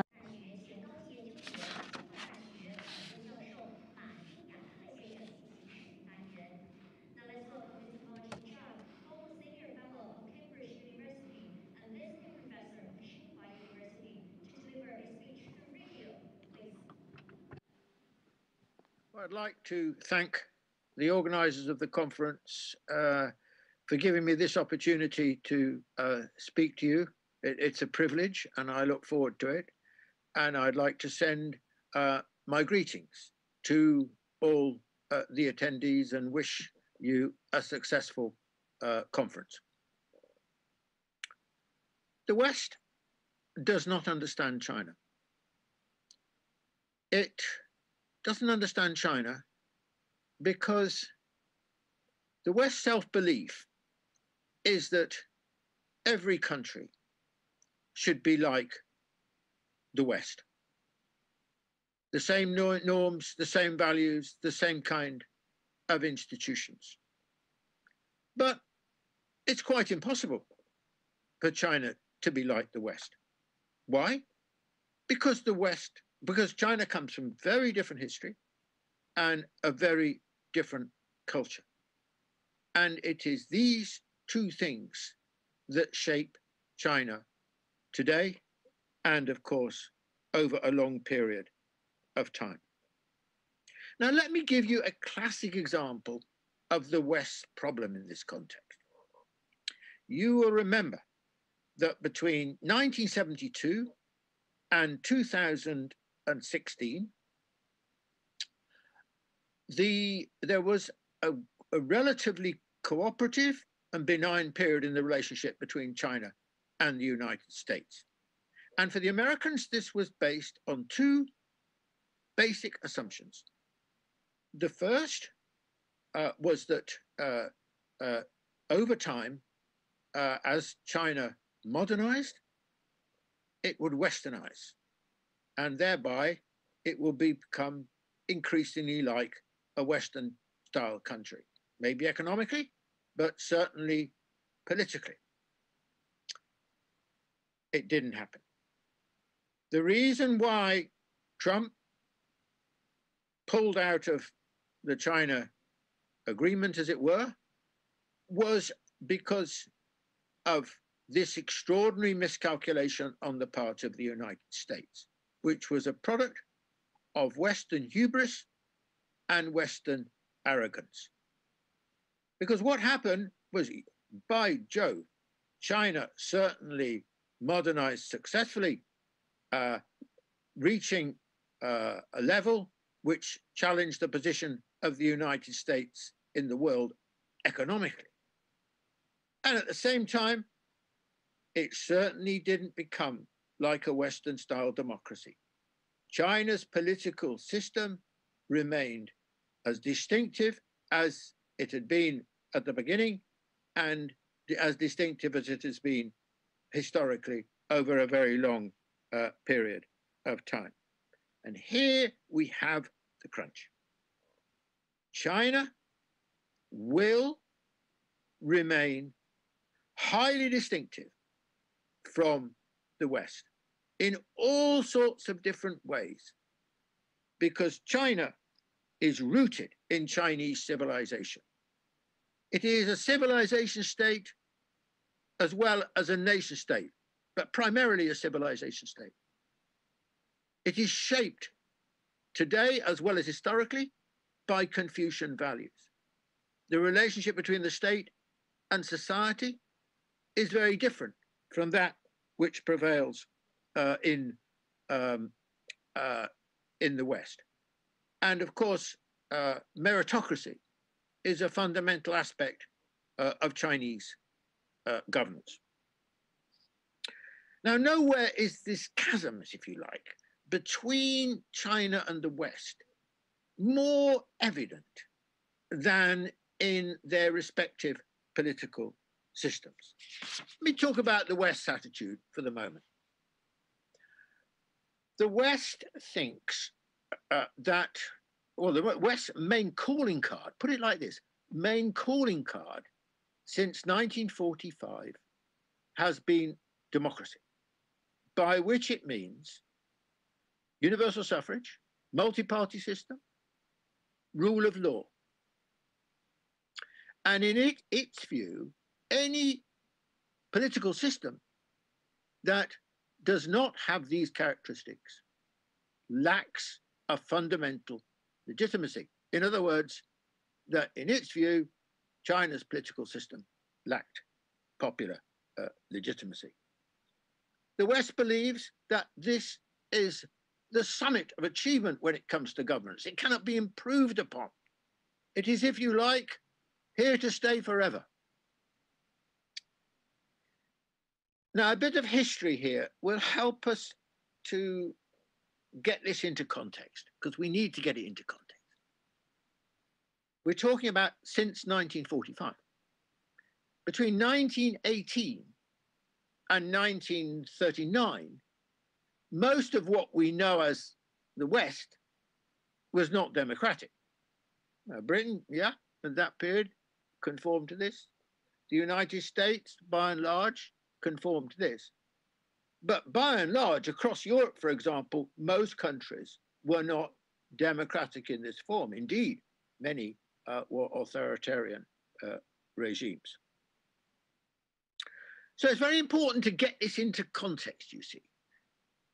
Because if we want to understand what's happened since the 1945, we don't want to deal in abstract ideals. We want to understand the circumstances that underpinned the West's ability and commitment to this kind of democracy. This period was marked by Western hegemony, Western leadership of the world, Western economic supremacy in the world, reasonable economic growth, and of course, rising living standards. These all pertained in the West, certainly from 1945 to around about 1980. Then from 1980, things began to weaken, to fall apart a little, if you like. Because, you know, since 1980, half the American population has had either stagnant or falling living standards. And the financial crisis in 2008 accelerated the growing economic problems in the West, growing dissatisfaction, which had political implications, political consequences. It is impossible to understand the election of Trump in 2016 without understanding the deep dissatisfaction amongst wide sections of the American population in the American system, its failure to deliver, the failure of the democratic system to deliver, not just the economy. Now, we saw this reach extraordinary proportions just before the presidential election, January the 6th. Insurrection, Capitol Hill, Washington, D.C. The citadel of democracy, as it were, in the American way of thinking. And we saw increasingly, well, maybe does Trump actually support American-style democracy? Is he an advocate of it? Well, there wasn't much evidence to suggest this. He was clearly, at best, a profound skeptic. So what we are witnessing in the West is a crisis of democracy, a growing crisis of democracy, certainly in the United States. Biden's in power now. Will Trump get elected next time, or will someone like Trump get elected next time? We are witnessing in the West a crisis of governance. Now, the West likes to talk about some kind of crisis of Chinese governance. I'll come to that in a moment. This is obviously, quite frankly, nonsense. In fact, what the task the West has to address is this. They don't understand the Chinese Communist Party. And they need to understand the Chinese Communist Party, because the Chinese Communist Party is undoubtedly the most formidable political party in the world. It is the most successful political party of modern times. It has transformed China since 1949 from an extremely poor country to what is now the second largest economy in the world, and increasingly it's on the verge of becoming the largest economy in the world. This is a remarkable achievement. And you might ask the question, well, how has the Chinese Communist Party succeeded in doing this? This is an extremely important question. I think that first, it's, as I've already alluded to, it's got extremely deep roots in the Chinese population. And that's given it a sense of the need to represent, of representativity, and also an underlying self-confidence that you do actually represent the people and therefore can act and speak on their behalf. That's one factor. I think the other factor I would emphasize is that the Chinese Communist Party is intellectually remarkably agile, resourceful. It has a sense of direction, or an ability to conceive of a strategy and follow that strategy through. There's another characteristic I think that's worth emphasizing about the Chinese Communist Party, and that is it combines two things which on the face of it are dichotomous. One is it thinks long term. It's very far-sighted. It is always thinking about the future. It's always conceiving of what the future, what China's future should be like, on the one hand. And on the other hand, it's very pragmatic. Remember the old slogan, very popular with Mao, but also many Chinese leaders, Deng and Xi Jinping and so on. Seek truth from facts. In other words, don't build castles in the air. Always make sure that you're addressing the reality as it is. So you have these two very powerful steers, if you like.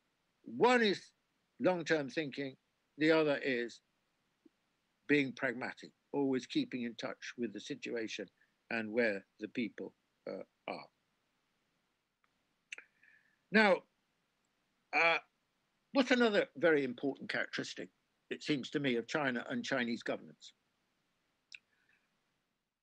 And here we reach back actually into Chinese history. You know, one of the features of Western discussion of the state of governance is that by and large, it only talks about the means of selection. In other words, about how they conceive of Western style democracy. The points I made earlier, universal suffrage, multi-party system, and so on. The West does not, or barely ever actually in reality, talk about state competence, government competence. Now, when you take China, China is entirely different. And this goes back a very long time. In fact, in some sense, it takes us actually back to Confucius.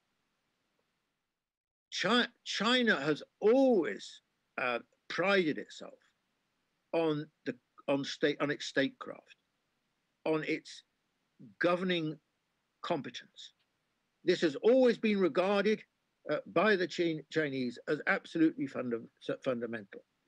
That the state is it contains and is composed of the best people, and it is able to act in a highly competent way. And I would underline this point and this difference, because in reality, although China's still, you know, a developing country and come very quickly from poverty and so on, and has never had these kind of resources before, but actually state competence, the competence of those who run the state, is much higher than it is in the West. And if you want to understand how China has got to where it is now, then this is one of the very most important reasons. Now, one of the criticisms of China in the West is that it is that it's a one-party system, and in a one-party system, the people don't have any choice, and therefore it's subject to a process of ossification. Well, first of all, it would be difficult to claim that the Chinese governance of the Chinese system, or China itself, has ossified in the period since 1949. I mean, this is a country which, figuratively speaking, has been changing at the speed of light and has managed somehow or other, with an extraordinary way, to keep pace with the way in which the society and the economy has changed, and remained in the leadership of that process. So what about choice? Well, let's not talk in cliches here. Let's take the end of Mao, after the death of Mao, and Deng Xiaoping becoming China's leader. And what is she? 那邓小平代表着什么呢？他相信呢，中国正在改变，正在增长，而且可以增长得更快。他相信中国可以做得更好。那他做了什么呢？他做了2项根本性的改变，为中国共产党的思考方式做了2项根本性的改变。首先呢，就是他扩大了这个经济战略的概念，让它不但是涵盖了政府或国家和计划，而且还涵盖了市场，这是一个巨大的转变，而且也是一个非常的关键性的转变。因为从那时候开始，中国就从原本大约4%到5%的增长率开始按10%的增长率速度来增长。而第2点呢，就是他相信中国需要加入到世界，融入到世界当中，包括资本主义世界。他非常自信。最终，我们都必须要跟资本主义世界来竞争。换句话说，他支持中国融入世界。这2个改变是非常的深刻的，而且它的幅度非常大，超过了主要的西方国家，在同时期，也就是1978年至今的任何的改变。这是非常的改变了。它是由谁做出的？是另一个政党吗？不是，是中国共产党做出的。中国共产党是如何做到这样的改变的呢？因为这是一个深深的植根于人民的共产党，非常的自信，因此呢，也能够做出这样的改变。很坦率的说，我们在任何一个西方国家，无论是民主党、共和党、什么保守党或者什么其他政党的西方国家，都从来没有见过。所以你说，你是一个一党政权，你就僵化了，不能改变，不能做出改变，但与人民脱节。对不起，这种情况在西方可能发生，在中国绝对没有。另外，我也顺便提一下，邓小平做的另外一件事情，当然就是他说我们需要一个新的政府、新的国家，我们需要一个有能力来进行经济转型的政府，我们需要一新的思维方式、新的心态，我们需要每一个人都去思考，我们需要朝哪个方向走。我们希望每个人都发挥出自己的创造性。He in that sense invented the modern Chinese innovative spirit that we see now so well. So what else can we say about it? Well, one of the things that always strikes me and impresses me about the Chinese Communist Party is that it doesn't think that despite all these successes, despite this extraordinary history, it doesn't believe that it's a model for others. It doesn't expect, it doesn't require, it doesn't believe that other countries can transplant the Chinese way into their own country, because China is specific. China is very different. Now, contrast that, by the way, with the attitude of the United States, as I started at the beginning. Everyone should be like us. Everyone should have a Western template. Or contrast it indeed with the Soviet Communist Party, which believed, in every country being like the Soviet Union. China's mentality is very different. Sure, it's got things to offer. It's got things that other countries can learn from, especially the developing world, but also increasingly the developed world. But that's different from requiring other countries to copy you. And I think that's very important. China, in that sense, understands historically and in the contemporary context the fundamental importance of pluralism, of plurality, of diversity in the world. And that is what informs, in my view, this approach. So what can we say? Well, in conclusion, I'd make 2 points. First of all, we're celebrating the 100th anniversary of the Chinese Communist Party. Does it seem old? Does it seem as if it's lost its energy? Does it seem as if it's getting stale? I think not. I think actually the Chinese Communist Party is extraordinarily dynamic institution, which has this incorrigible ability to keep moving with the times. And I expect it to do in future. Now, of course, the future will be a huge challenge because China's future will be as a much more developed and prosperous country, society and economy, and also playing a much more important role in the world. Do I think China will be up to the challenge? Well, of course, China will make many mistakes. It's always making many mistakes. Any leadership that doesn't make mistakes is not a leadership because it's not doing anything. You have to experiment. You have to find out. You have to work out. You have to move on. You have to learn, not just from your successes. You must learn from your mistakes. And this will be the challenge for the Chinese Communist Party, for example, over the next 50 years. In conclusion, I just want to say this. Let's reflect, to finish, on China's history. Over a period of 2,000 years since the Qin dynasty, 211 BC, China has uniquely had arguably 5 periods when it has been either the most advanced society in the world or one of the most advanced. I'm thinking of part of the Han, the Tang, maybe the Song, part of the Ming, and part of the Qing. And now China stands on the eve of once more becoming the most developed and most important country in the world.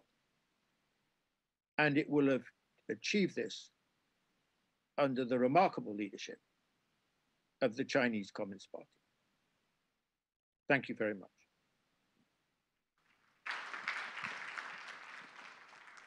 非常感谢马丁·雅克先生 ，Thank you very much, Mr. Jacques。那么下面有请全国人大常委会香港基本法委员会委员、香港大学法律学院教授陈弘毅先生发言。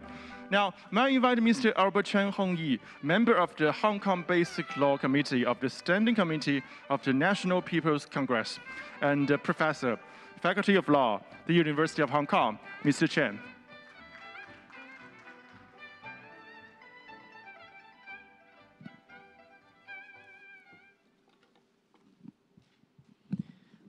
Distinguished guests, ladies and gentlemen, it is an honor for me to speak at this symposium to commemorate the 100th anniversary of the Communist Party of China, or CPC. As a scholar of law, I would like to speak briefly on 2 law-related projects in the history of the party that are still ongoing today. They are the project of developing a socialist legal system with Chinese characteristics, and the project of one country, 2 systems. After the PRC was established in 1949, it was decided to abolish the existing legal system of the KMT regime and to build a new socialist legal system.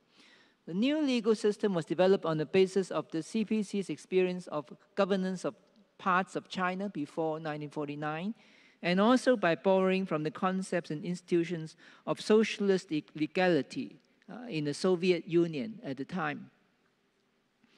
A firm foundation for the new legal system was laid by the enactment of the first constitution of the PRC in 1954. In that year, the National People's Congress also passed a series of organic laws on the basic institutions of the political and legal systems. In 1956, the 8th National Congress of the CPC decided to embark on a project of legal codification. It was decided that laws would be made to protect citizens' rights, and state organs were required to abide by the law. It is well known that China experienced some setbacks to the project of legal system building after the anti-rightist movement of 1957, and further and more severe setbacks during the Cultural Revolution era that began in 1966. It is also well known that the historic turning point came in December 1978, when the third plenum of the 11th Central Committee of the CPC was held. Adopting the ideas of Deng Xiaoping, the plenum decided not only on a new policy of reform and opening in the economic arena, but also decided that China should actively engage in a project of rebuilding its legal system.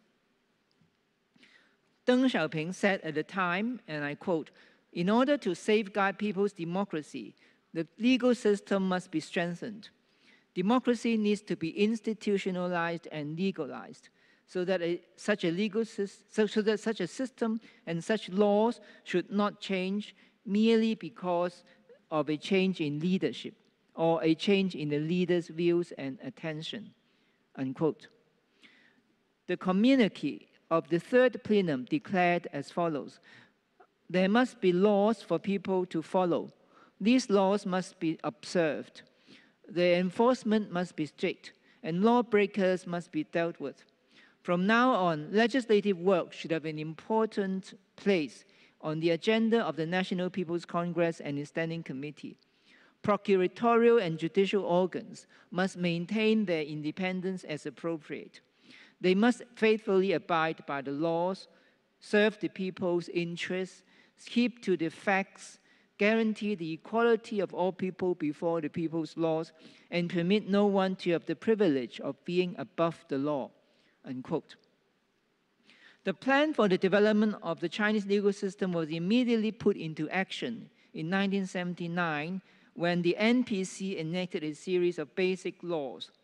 Peng Zheng, a senior official in charge of lawmaking, said to the NPC, "People are craving for law.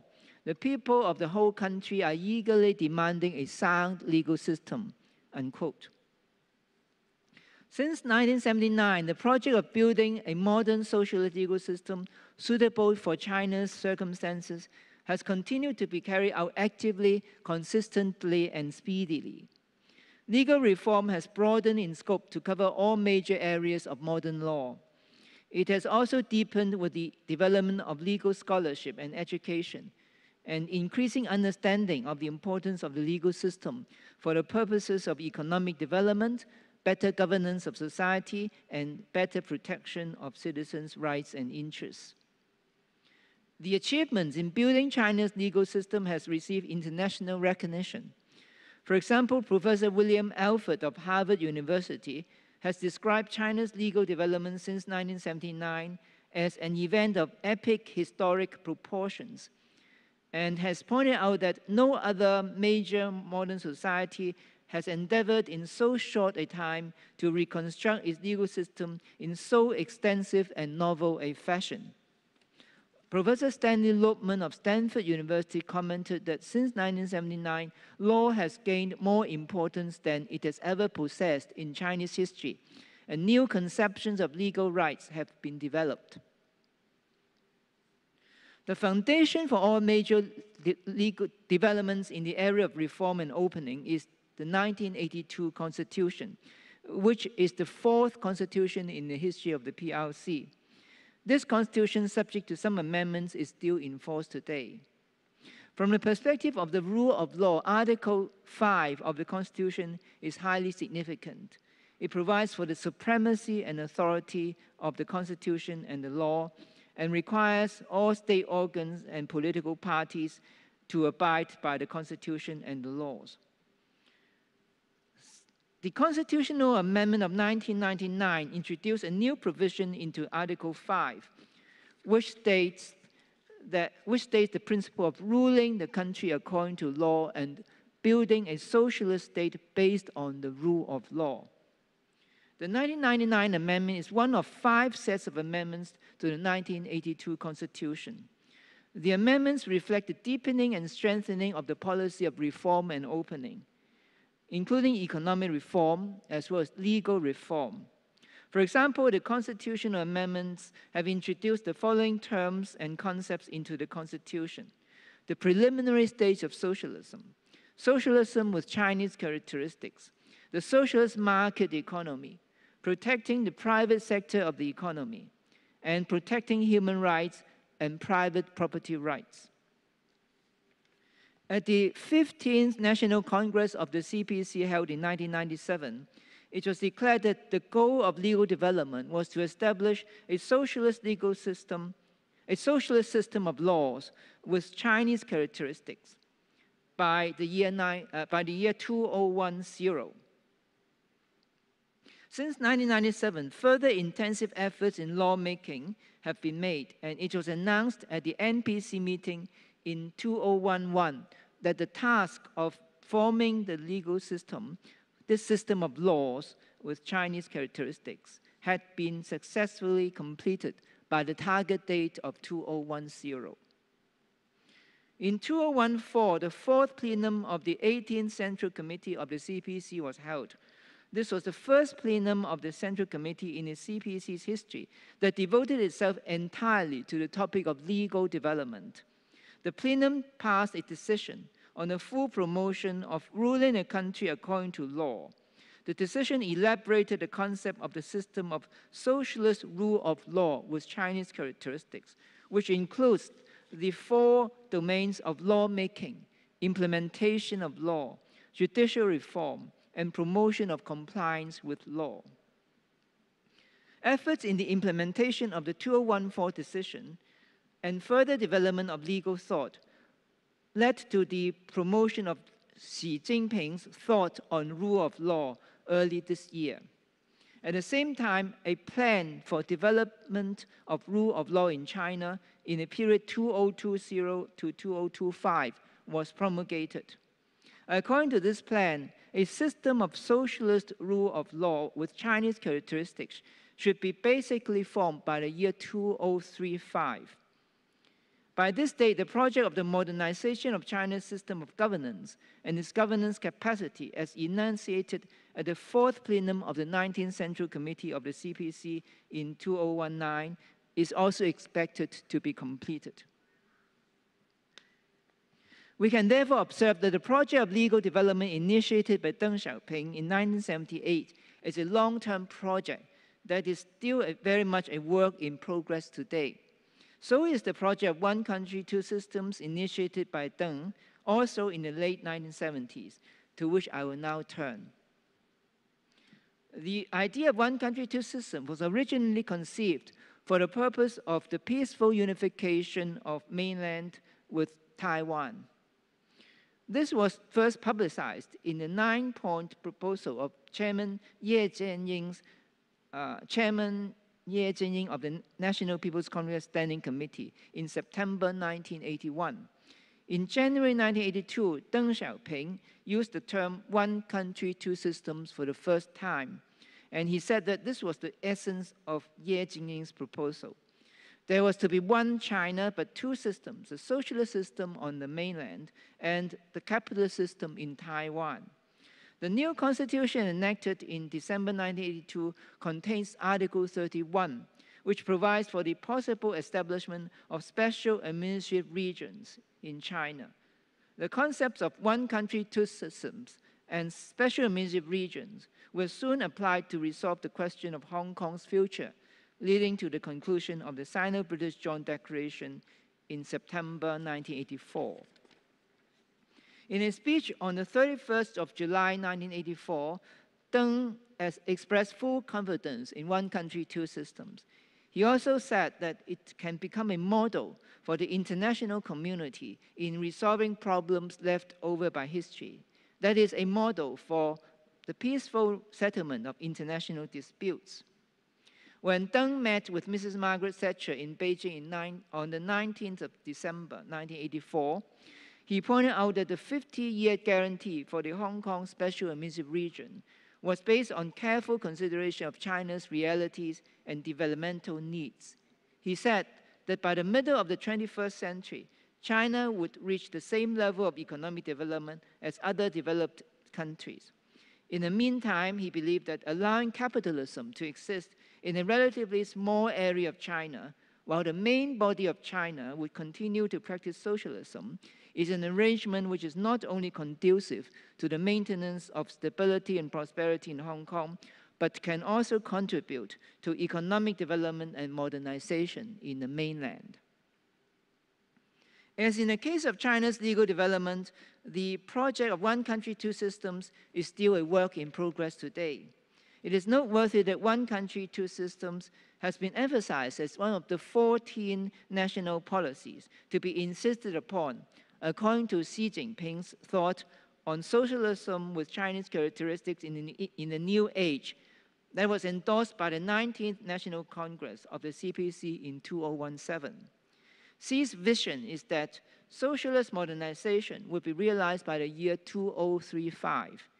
And by the year 2050, China would become, and I quote, a modernized and strong socialist state that is wealthy, democratic, highly civilized, harmonious, and beautiful, unquote.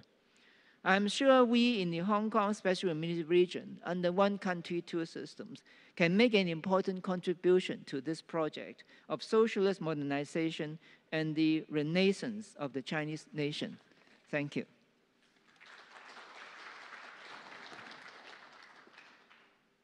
Thank you, Mr. Chen. 谢谢陈弘毅先生.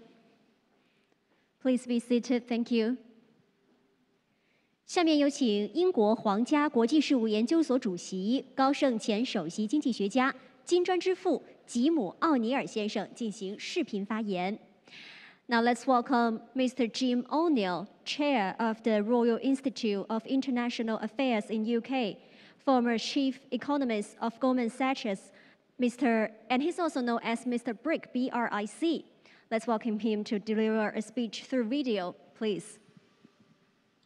This year is actually the 20th year of when I first created the BRIC acronym. And it's quite a coincidence that it is also the same year as the 100th anniversary of the Chinese Communist Party. 20 years after I first thought of the idea, it is remarkable how much China has come to dominate the aggregate of the BRICS group. Today, at around $15 trillion, China is actually twice the size of all the other BRICS countries put together. And when I look back over the 20 years, it is pretty remarkable that of the four main BRIC countries, China, Brazil, Russia, and India, China is the only one over the whole of those 20 years that has done what my famous BRICS concept suggested each country could do to achieve its potential. And if China, even with slower growth as outlined in the latest long-term planning of the governments, even if China slows to growth around 5% over the coming decade, which I emphasize is consistent with government plans, it will still be, by the end of this decade or early the next one, at least at the same size as the United States.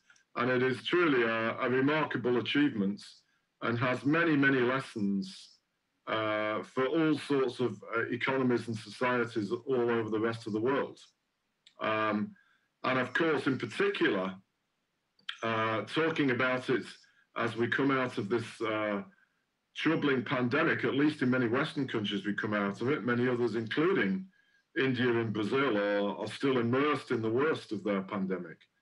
But as we start to think about the post-pandemic world, and in particular, the need to further reduce poverty around the world and to reduce inequality, China has got huge lessons to help other countries to learn from as to the economic and perhaps even societal procedures and policies that one has to follow to achieve these goals. I often say to people here in the United Kingdom when they try to understand China, because it's a very different society than ours in the UK, that China today probably has more than 300 million people, primarily in urban areas, that have the same annual average income as the average of the British citizen.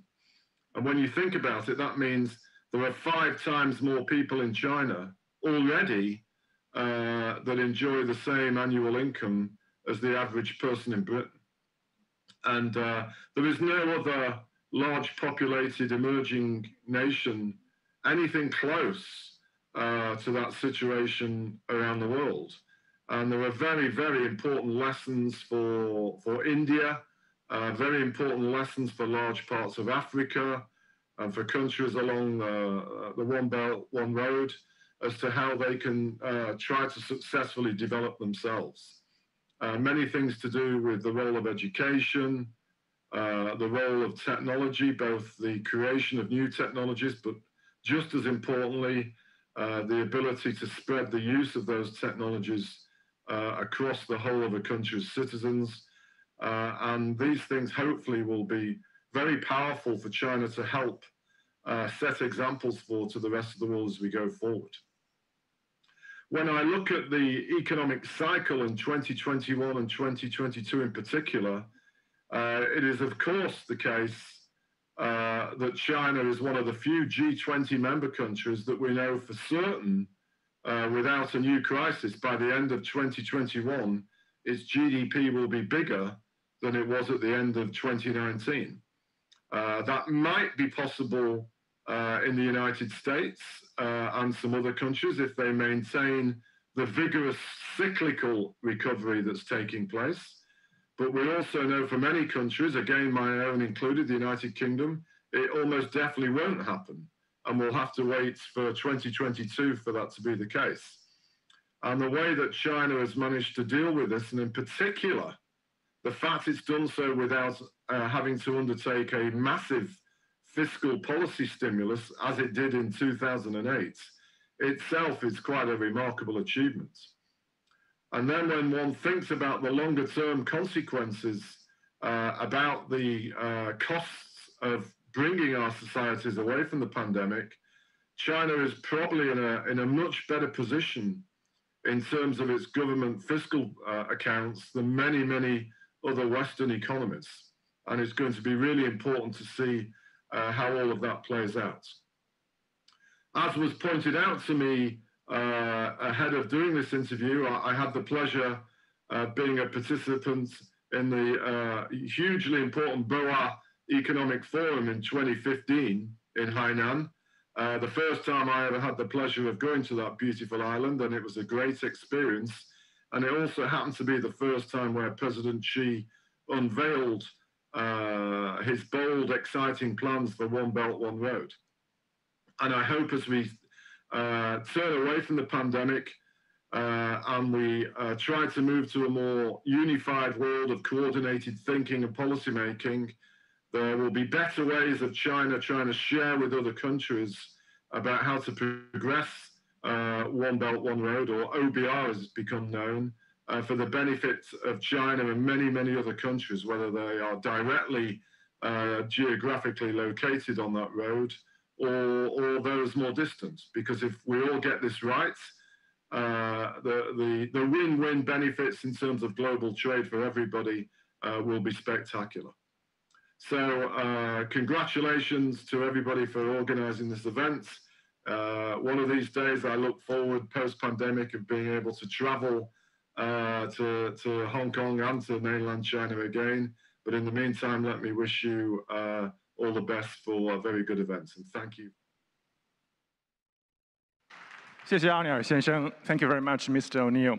And 下面有请新加坡国立大学东亚研究所前所长、香港中文大学深圳人文社科学院代行院长郑永年先生视频发言。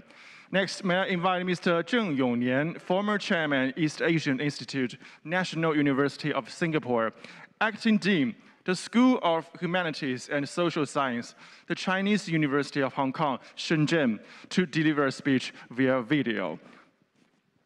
Thank you.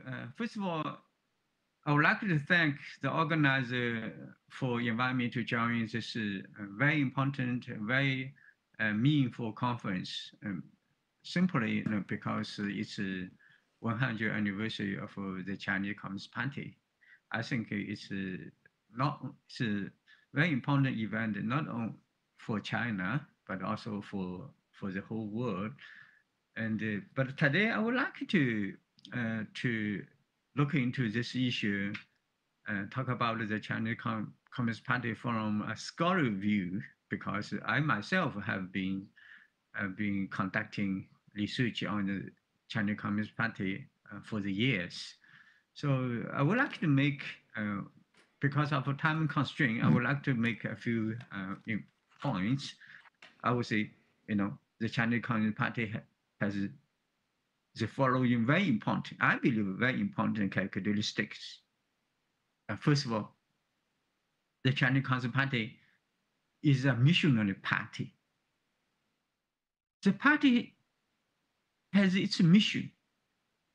Of course, the party adjusts its mission according to time, according to the needs, right? During Mao Zedong's time, the party's mission was revolution, to engage in revolution, to build a new China. In Deng Xiaoping's time, the party's mission was to develop Chinese economy. As I mentioned, Deng Xiaoping mentioned, poverty is not socialism. So the party focused very much on economic development. Right? The missions. Now, since the 18th Party Congress, well, Xi Jinping had a new mission for the Chinese Communist Party. Right? Not just the economic development. We need to let the majority of people to get rich. Right? So the party also has a tool to carry out its mission. So compared to other political party, I don't see other political party, have a kind of 5-year plan, 10-year plan, but the Chinese Communist Party has. It has a 5-year plan. Even the last party congress, the 19th party congress a few years ago, the party has a plan, toward the 2050s. So the party divided next stages of China development into 3, to 2020, to 2035, to 2050. Of course, those are about China's modernization. Well, if you're interested, you can look into detail. Very interested, right? But why is the party is missionary? Because it's about the legitimacy of a Chinese Communist Party. In the West, the legitimacy of a political party is a calculation of votes, well, because of one-man, one-vote system. But the Chinese Communist Party functions in a different way. The party rules the country, gain its legitimacy by deliver its mission. What's the mission? The mission is the Chinese Communist Party's promise to its people, right? The party promises to people, then I deliver its a promise. So that's why the party has consistently addressed its development goal. When a new stage comes, the party has a new goal, but those goals are not an abstract philosophy, abstract idea about the party. No, those mission was formed according to people's needs, according to society's needs. So that's a mission. You actually, put it simply, is a people's need, right? And Xi Jinping has repeatedly emphasized that the party has to work for the people, right? Secondly, the party is an open organization. It's an open party. Well, the West always say, well, you have one party dictatorship, right? But one party, you cannot equate one party to dictatorship. Dictatorship is a dictatorship and don't share power with others. Actually, the Chinese party, yes, it's one party, but the party is open. First of all, at least in two senses, in two levels. First of all, the party recruits elites from all social walks. Well, it's a party of China's meritocracy. China has a meritocracy tradition for more than 2,000 years. I think the party has inherited this tradition. So you look into the party members, even party cadres, even political bureau members, even standing standing committee of Politburo members. No, those members are from different corners of society. China doesn't have political families like those in the United States, those in Europe, those in Japan.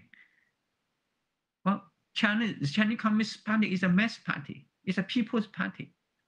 So if you have a wonderful, performance in different professions, different corners of society, then the party will call you. So like what Chairman Mao Zedong once said, our cadres are from Wuhu Sihai, right? From different seas, different mountains, then from different social groups. The party is open for the whole society. At the second level, the party is accommodative to all social interests, economic interests.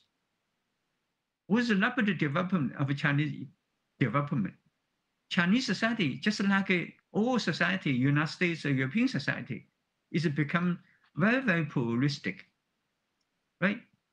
The Chinese society today is categorized with pluralism. No big difference from that of the United States, from this of European countries, right? So in the West, what you do, you have a different political interest or economic interest.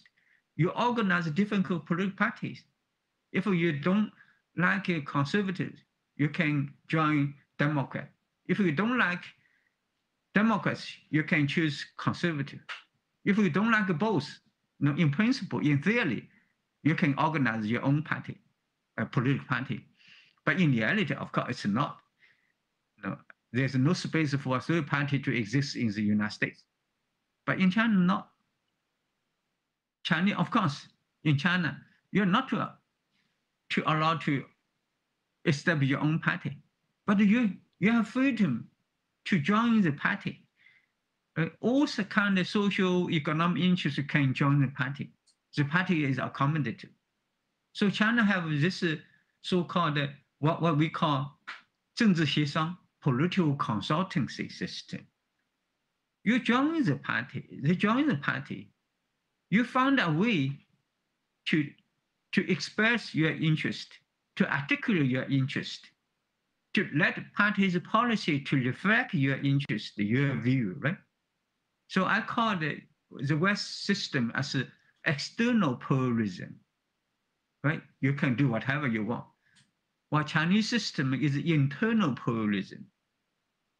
Yeah, we only have one political party, but it's open. You can choose. You can solve the problem within the party, not outside the party, right? So the party is very open. Otherwise, you are not going to explain, what's happening in China. Like according to China institution, we have a mixed economy, mixed ownership, right? So you have to ask yourself, why is this mixed ownership system can exist in China without the party's accommodative approach, right, to different kind of social economic interests. Thirdly, the Chinese Communist Party is a party which emphasizes greatly on political participation. Political participation is important. Political participation, I believe, is the most important part of democracy, right? Well, in the West, the people understand democracy only in sense, well, you can vote. But I think political participation can have different forms. In China, the most important participation, political participation, is policy participation. Well, our Western friends always say China is a dictatorship. But if China was a dictatorship, then China everything was decided by Xi Jinping. But you look into facts, Chinese policy, important policies, all important policies are subject to debate. not only a political debate among party members, but also among the social groups, among scholars, right? No, this is, last year China passed the civil code, very important law. Well, this is civil code, this law, how many years? I remember like 7 or 8 years discussion, debate, right? A lot of revisions. No, most important, very important policies in China, no, they have to go through, many rounds of debate, discussion, The party has to take a different kind of consideration, different kind of interest, Well, that's very important. If you compare China policy decision process and that of the United States, you will find the United States system is more centralized. For example, the US just passed the 2021 competition law, right? Aim at China. And it only took a few months for such an important law. So Congressman said yes. I don't think the US people has a lot to say in this law. US commercial group have a lot to say in that law. So we have to look into China reality. No, I don't think, policy, if we look into details of decision-making policy, it's really the US system is much more centralized than China's system, right? And I think, firstly, the Chinese Communist Party is a party which has a strong willing to reform itself, to engage self-revolution, what China called 自我革命. That's important. If the party in the West, a party can hardly reform itself, right? The party's purpose is to reform as a party, but not itself. In China, it has been a slogan, also has been a common practice to reform yourself. If you're not able to reform yourself, then you will be reformed. No? If you are to be reformed, then there will be revolution, right? So the party, for example, has since Mao Zedong, every leadership will initiate, and for example, anti-corruption campaign to tighten party discipline, right? Particularly since the 18th Party Congress, after Xi Jinping came to power, the Chinese Communist Party initiated a lasting anti-corruption campaign until today, right?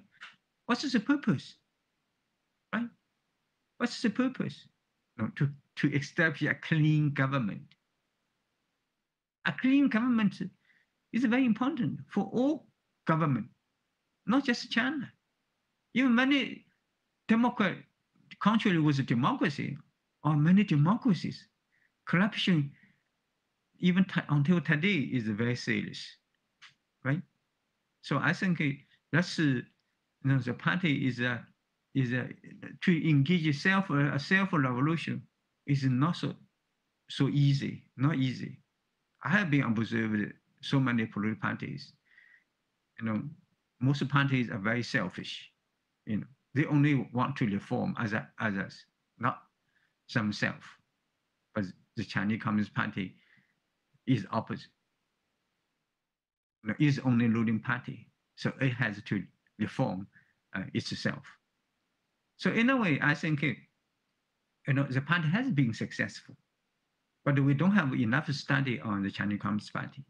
So I hope our scholarly committee can really spend more time to look into the Chinese Communist Party. The 19th Communist Party Congress mentioned a one notion, a new concept. I mean, China's alternative, 中国方案. China is trying to provide the alternative. You know, well, China is not anti-West, but China can provide an alternative to the West model, right?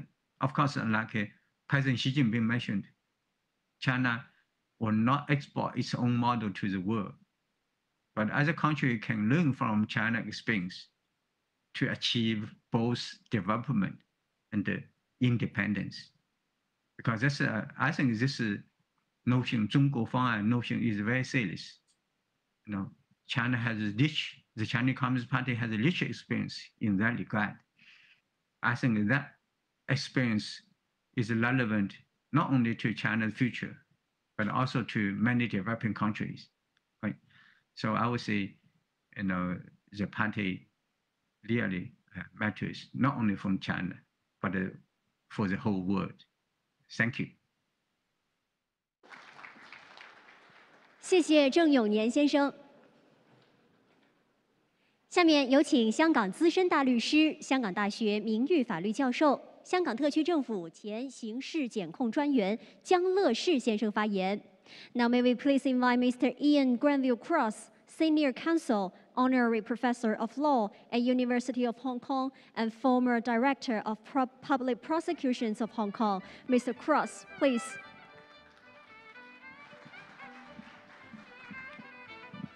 Good afternoon, ladies and gentlemen. I'm honored to have been invited to speak on this historic occasion, and I thank the organizers for allowing me to share my thoughts on recent legal developments in China. Since 1921, the country has obviously undergone profound change, in consequence of which an ancient civilization is now fully realizing its potential. The reform and opening up policy of the late 1970s has helped to shape the country's destiny, and it has now achieved domestic renewal, economic strength, and global influence, all of which are benefiting its people and also the wider world. This, moreover, has been achieved through China's own efforts, which have turned its vision into reality. As part of their modernization program, the central authorities, in their request for a better future for the people of China, have studied alternative methods and experimented with different models. This is strikingly illustrated in the Hong Kong and Macau special administrative regions, both of which, after unification, have retained their own distinctive features from which lessons have been learned. These include their long-established legal arrangements, with one following the common law model and the other the civil law tradition. In the late 1980s, the paramount leader, Deng Xiaoping, famously declared that we must build a modern legal system for China. And since then, reformers have taken him at his word by seeking to improve the country's legal arrangements. Although some highly significant reforms have been implemented, they are either being ignored or downplayed in the West because they interfere with the negative notions that some countries like to project of modern China, but they are nonetheless very real. Major progress has been made, including judiciary reform, and this has helped to equip China for its worldwide responsibilities on the One Belt, One Road initiative and beyond. The Chinese courts, for example, resolved approximately 15,000 foreign-related civil disputes in the period 2013 to 2017, with BRI-related cases being a major component. In their adjudications, the courts have, as justice requires, adopted equal protection of litigants as a guiding principle, irrespective of where they come from. And in modernizing itself, China has acknowledged that economic development must be underpinned by a fair and efficient legal system, which is exactly what businesses require. In 2020, the foreign investment law commenced, and this provides new opportunities for foreign investors who, before committing themselves, look for financial certainty and a level playing field, and this is now being provided. In recent times, the emphasis has been on creating a favorable legal environment for the country's reform, development and stability, and in practical terms, judges handling foreign-related disputes are required to provide foreigners with every assistance, and this can take various forms. For example, at the Tongjiao District People's Court in Beijing, a special reception facility has been arranged for foreign litigants. English-speaking judges are available to explain court procedures to litigants. And there is even a special channel for financial institutions, corporations, and individual foreign litigants to file their cases. Judges handling foreign-related disputes are also required to expedite the cases and to ensure litigants have access to convenient legal services. Quite clearly, ladies and gentlemen, initiatives of this type will encourage more people, including foreigners, to invest and will also enhance the judiciary's global credibility.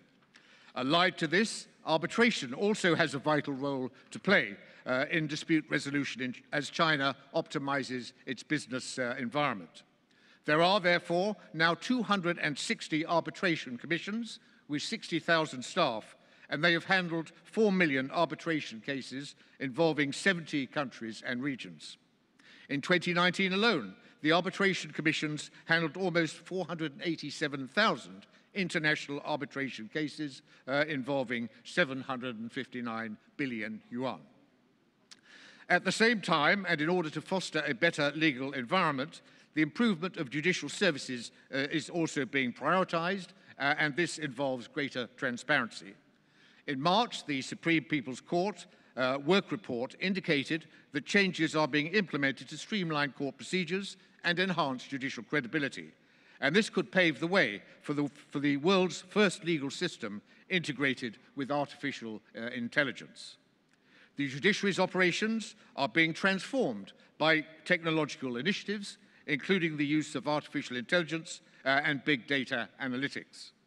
In this process, the Smart Court initiative is coming into its own, and this involves high-tech measures such as facilitating the filing of documents by court users, releasing court judgments online, algorithm analytics, and AI-assisted decision-making in courtrooms by working with technology companies.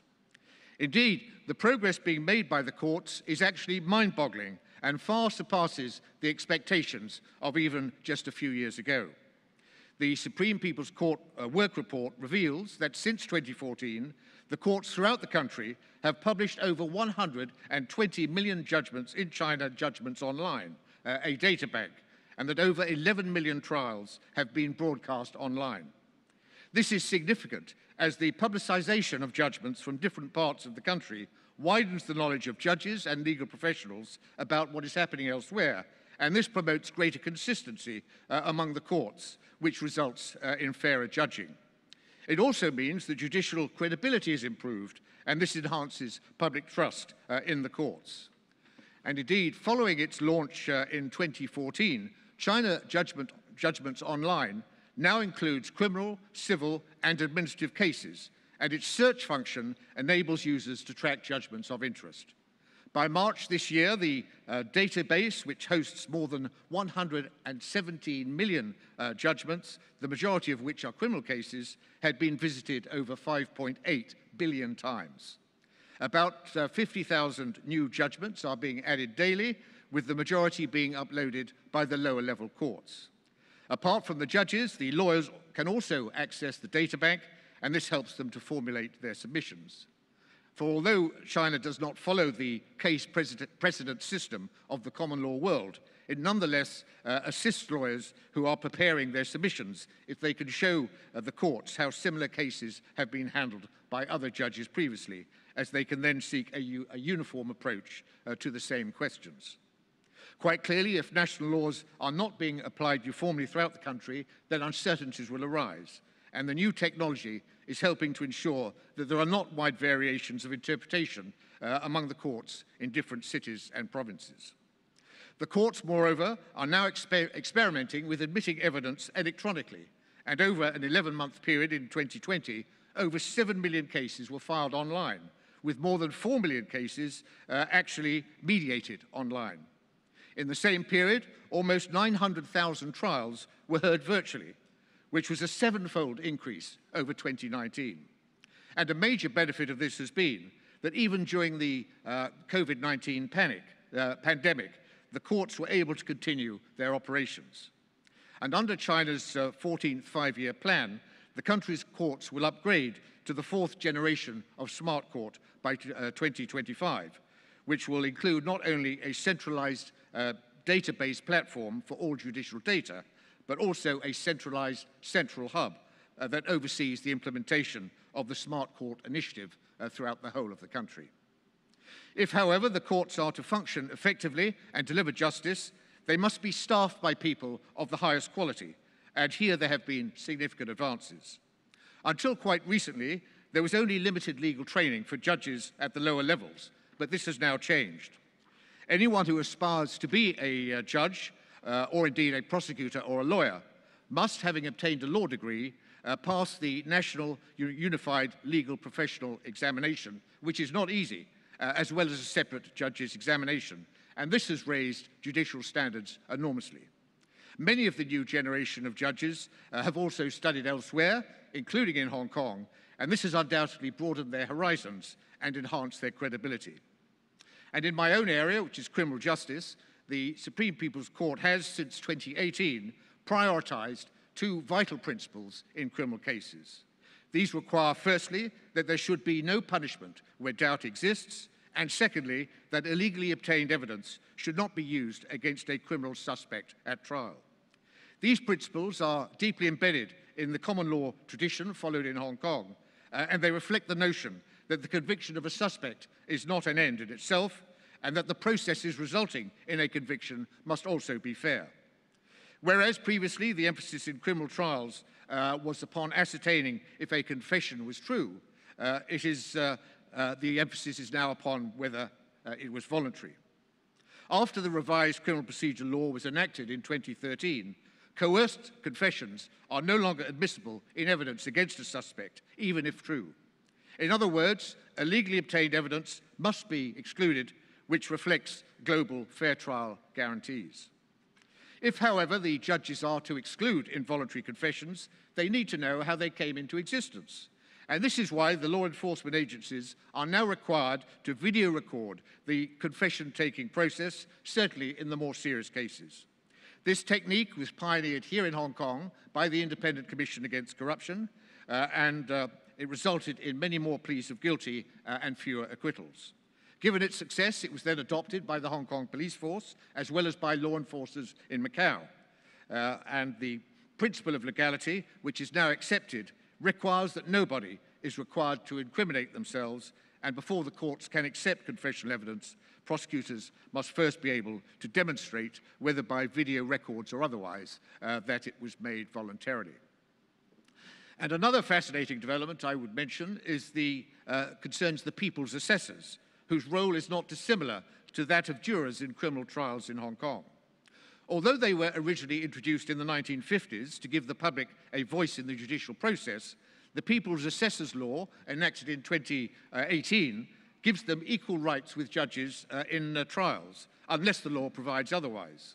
The object is to achieve judicial democracy, and although they normally sit on three-person collegiate panels, they are also eligible, in graver cases, to participate in seven-person panels, usually comprising 3 judges and 4 assessors. Although assessors cannot vote on legal questions, they can still discuss them, but they vote jointly with the judges on factual issues which are decided by the principle of majority rule. And indeed, in 2019, 170,000 people's assessors were appointed, and this has greatly enhanced public participation in the judicial process. I feel sure, therefore, that Deng Xiaoping would have been elated to see the extent to which China has, as he hoped, set about building a modern legal system. He would, I believe, also have been heartened by the successful implementation of the one country, two systems policy for Hong Kong and Macau, of which he was the architect. Although the policy has been implemented in Macau without difficulty, there have been problems in Hong Kong, which are now being resolved by constitutional means and through the efforts of people of goodwill throughout the country. There were fanatics in Hong Kong, encouraged by hostile forces elsewhere, who were prepared to use the city's unique status, not as a springboard for achieving greater things, but as a means of creating chaos and damaging the country as a whole. But they have now been thwarted.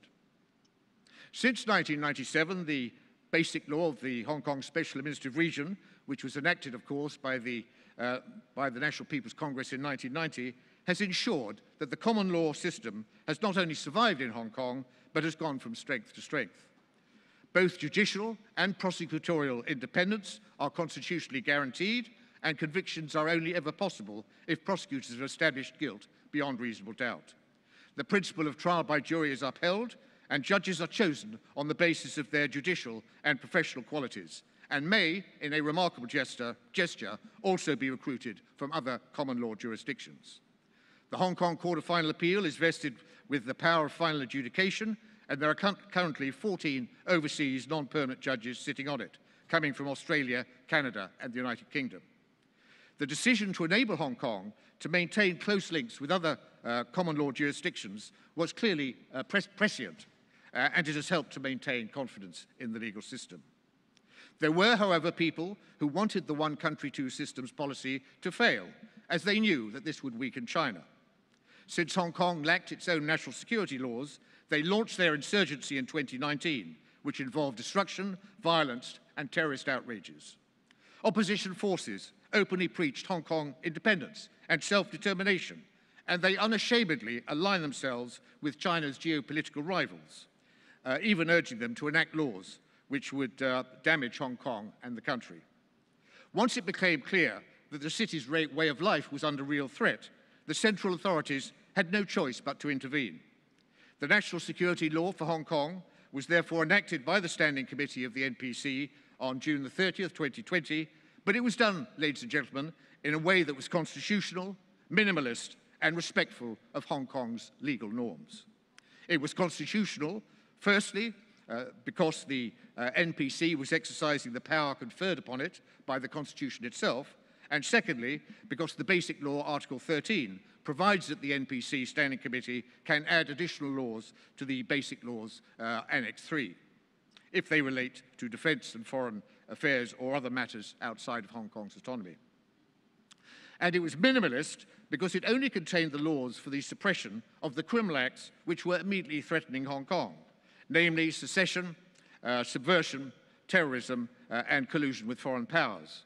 And the city, as the Basic Law, Article 23 stipulates, was entrusted to enact the remaining and not so urgently needed national security laws, including those for treason, sedition, and theft of state secrets. And thirdly, it was respectful of legal norms because at the outset of the national security law in Article 4, it is stated that human rights shall be respected and protected in safeguarding national security. And these are specified as including freedom of speech, of the press, of publication, of association, of assembly, of procession, and of demonstration, which are rights that residents already enjoy under the Basic Law, the International Covenant on Civil and Political Rights, and the International Covenant on Economic, Social, and Cultural Rights. And in criminal justice terms, ladies and gentlemen, the National Security Law in Article 5 provides that, quote, the principle of the rule of law shall be adhered to, end of quote, in the conduct of criminal cases. This is achieved by ensuring that the protections enjoyed by criminal suspects are upheld, that the presumption of innocence is respected, that the right to a fair trial is guaranteed, that prosecutions are based on legal certainty, and that wherever possible, cases are handled in accordance with existing judicial procedures. Although certain judges are designated by the Chief Executive on the advice of the Chief Justice as being suitable to handle cases involving national security, it is for the judiciary itself to decide which judge will handle which case, and the chosen judge enjoys the judicial independence guaranteed by the Basic Laws, Article 85. There is, moreover, no restriction on foreign judges handling national security cases, which is remarkable, and it once again highlights China's high regard for Hong Kong's international character and its legal traditions. Now, in conclusion, it is apparent that throughout China, legal reform is now buttressing national development, and that the modernization process is yielding positive results, which bodes well for the future. A successful country must be underpinned by an effective legal system, and law-based governance is now entrenched as a governing principle. The people of China are benefiting from the protections provided by increasingly sophisticated laws and legal institutions, and the rights of parties to litigation, whether civil, commercial, or criminal in nature, are being appropriately prioritized. The law must always be used as a means of achieving just outcomes, and this must be a national imperative as China moves forward. Thank you very much.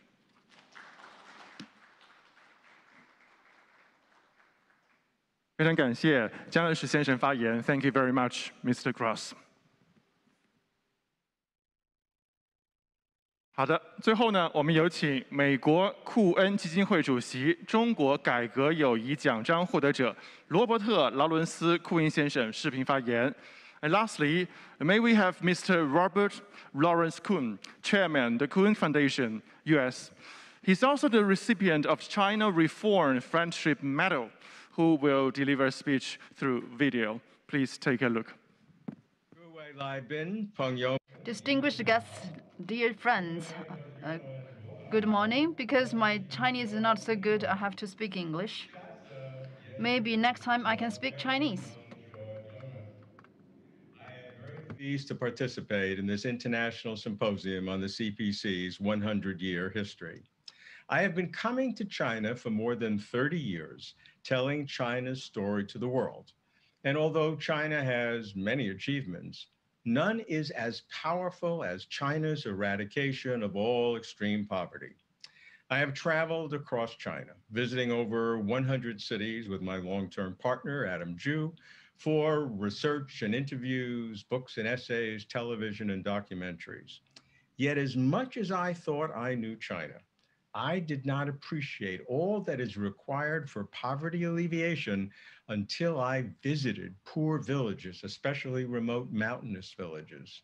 I spoke with poor villagers, those who had come out of poverty through micro businesses, those who had relocated to suburban areas, and those who, ill or infirm, needed Social Security support. But going beyond the great good of poverty alleviation itself, understanding how the leadership of the Communist Party of China, the CPC, the party, enables the poverty alleviation campaign to fulfill its mission gives deep insight into the CPC's governance structure and its organizational capabilities. This is especially important at this time of heightened awareness of China's increasing role in global affairs and the increasing sensitivities to it. Those foreigners who may assume that CPC General Secretary Xi Jinping's primary purpose is political power, economic domination, and military expansion may be surprised to learn that he considers poverty alleviation to be his most important task. For about 8 years now, I've been tracking Xi's relentless pursuit to eradicate all absolute poverty in China by 2020. It's his signature program. China's first national goal, as most people know, was to realize a moderately prosperous society by the end of 2020. And Xi Jinping asserted that China could not be a moderately prosperous society, Xiaokang Xiaohui, if any of its citizens continue to live below the line of absolute poverty. It was in November 2013 that President Xi first proposed the concept of targeted or precision poverty alleviation. Targeted means individualized procedures and programs with the policies to support them, including standardized definitions of poverty, identification criteria of poor people, and customized plans and programs to bring each out of poverty. 5 methods deal with different poverty conditions: industry, creating a sustainable micro business; relocating, moving people from remote areas; education and training; ecological compensation for those living in ecologically vulnerable areas; and Social Security, medical subsidies, and direct payments for those who cannot work. 5 levels of local party secretaries coordinate their roles: provincial, municipal, county, township, village. Third-party evaluations are conducted regularly and randomly to assure honesty and accuracy. I was startled to discover that every poor family in China has its own file, each with its targeted plan. That's millions of poor families with customized plans, each checked monthly, recorded on paper in a book, and digitized for central compilation and analysis. Equally startling, local officials are dispatched to impoverished villages to manage poverty alleviation, sometimes for up to 2 years. I watched a democratic appraisal meeting in a remote village where villagers voted into poverty status, one young man whose father had cancer, and cheered when another man was raised out of poverty. I watched local officials being held accountable, their careers at stake. And for those foreigners who marvel at how China contained the novel coronavirus, COVID-19, with so few cases and deaths compared to other countries, I point out that the common root of China winning the war to contain the contagious coronavirus and China winning the war to eradicate extreme poverty is the CPC's leadership and organizational capacity. This remarkable parallelism is a probative insight into China's party-led governance system. In early February 2020, soon after Wuhan was locked down, I went on the record in the media, international and Chinese, voicing confidence that China would contain the escalating pandemic. I based my confidence not on any prophetic gift, but on China's success in alleviating extreme poverty, which I had been following for years. The structural similarities between anti-pandemic and anti-poverty campaigns are striking. CPC leadership, General Secretary Xi's commitment, CPC mobilization. Let's discuss each. First, the operational leadership of the CPC, not just giving directives and making pronouncements, but implementing programs and operating projects through the CPC organizational structure, the central government and the 5 levels of local government, provincial, municipal, county, township, and village. Second, the commitment of Xi Jinping, the General Secretary of the CPC Central Committee, who sets an example that leaders and officials must follow. Almost everywhere Xi goes, he stresses poverty alleviation and encourages party officials to visit impoverished areas regularly and interact with poor people directly. Xi has made the remarkable statement, "I have spent more energy on poverty alleviation than on anything else." I know no other national leader who has made such an assertion. Similarly, during the pandemic, when Xi visited hospitals and spoke with frontline workers, the whole country got the message. Third, the mobilization capacity of the CPC, commanding the country's resources in personnel and materials. To contain the pandemic, China's mobilization was unprecedented in global health history, locking down Wuhan and neighboring cities, 60 million people or more, house-to-house temperature checks, the CPC's grid management system of social control, postponing the return to work after the Lunar New Year, break of hundreds of millions of travelers, recruiting major companies, state-owned enterprises, and the private sector for support and logistics, assigning sister relationships between strong provinces and hard-hit cities in Hubei province, a strategy long employed in poverty alleviation between eastern and western provinces and cities. Similarly, the success of China's targeted poverty alleviation campaign, bringing about 100 million people out of abject poverty since 2012, included the complete relocation of millions of poor farmers from remote mountainous villages to newly constructed urban and suburban residences. Nowhere else could such mega projects work like they worked in China. And the reason they worked is because the party system works for mega projects. Those who recognize China's unprecedented success in both pandemic control and poverty alleviation must also recognize its causal relationship to China's overall party leadership and a strong command-down party-led government. All political systems have trade-offs. And while achieving national objectives is indeed an advantage of China's party-led system, it is not the only criterion for evaluating systems. This is why continuing reform, opening up, and system improvement are needed. China's readiness to change and improve is a critical part of its governance system. In the poverty alleviation campaign, the government is committed to preventing fraud and corruption. With career stakes high and funding vast, cheating and stealing are no surprise. In 2017, the data is very interesting. Of the 122,100 cases of corruption in China, 48,700, more than 1/3, related to poverty alleviation work. Good for the government in releasing these unflattering statistics. China will not allow falsifying data or misappropriating funds to undermine its poverty alleviation goals.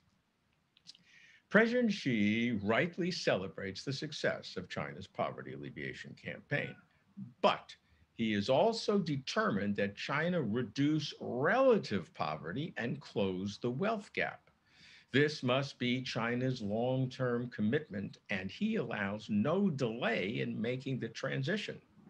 It is a historic transition from China's successful targeted poverty alleviation campaign to China's new rural vitalization strategy, which will enhance rural standards of living as part of China's long-range vision to the year 2035. Continuing to improve is the same guiding principle that then Zhejiang Party Secretary Xi Jinping told me personally in 2006. It is fair to say that we have achieved successes, Xi said then in 2006. Nevertheless, we should have a cautious appraisal of our accomplishments. We should never overestimate our accomplishments or indulge ourselves in our achievements, Xi stressed to me. He called for China to aspire to our next higher goal and to appreciate the gap between where we are and where we have to go. He described this, again in 2006, as a persistent and unremitting process. No difference today. As it is for poverty alleviation, so it is for containing epidemics. China says it will improve its system of information collection and feedback, error correction, and decision-making. The government states it will learn lessons from the outbreak, which will enhance its capacity for governance. Self-correction, the party says, is its hallmark. Over the years, I have given thought as to what brought about China's developmental miracle, and I'll ask you to consider 11 principles. There are others and different ways to phrase it, but these are the 11 that I have seen over the years. Number one, a people who work long and hard to improve the lives of their families and the destiny of their country.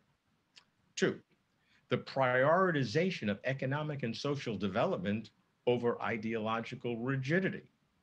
Three, a one-party leadership system, what is called by China the multi-party cooperation and political consultation under the leadership of the CPC. So this one-party leadership system enforces political stability and media control and encourages economic development and social enhancement. Four, a one-party leadership system that is structured in hierarchical administrative levels, as we've seen, provincial, municipal, county, township, and village. Five, a one-party leadership system that prioritizes selection, training, monitoring, inspection of key personnel, inculcating a high degree of administrative and managerial professionalism. Six, a one-party leadership system that solicits and pays attention to expert opinion, whether in the party or not, as exemplified by the increasing social power of the Chinese People's Political Consultative Conference. Seven, a one-party leadership system that solicits and pays attention to public opinion, checking polls in a scientific manner to see what people really think.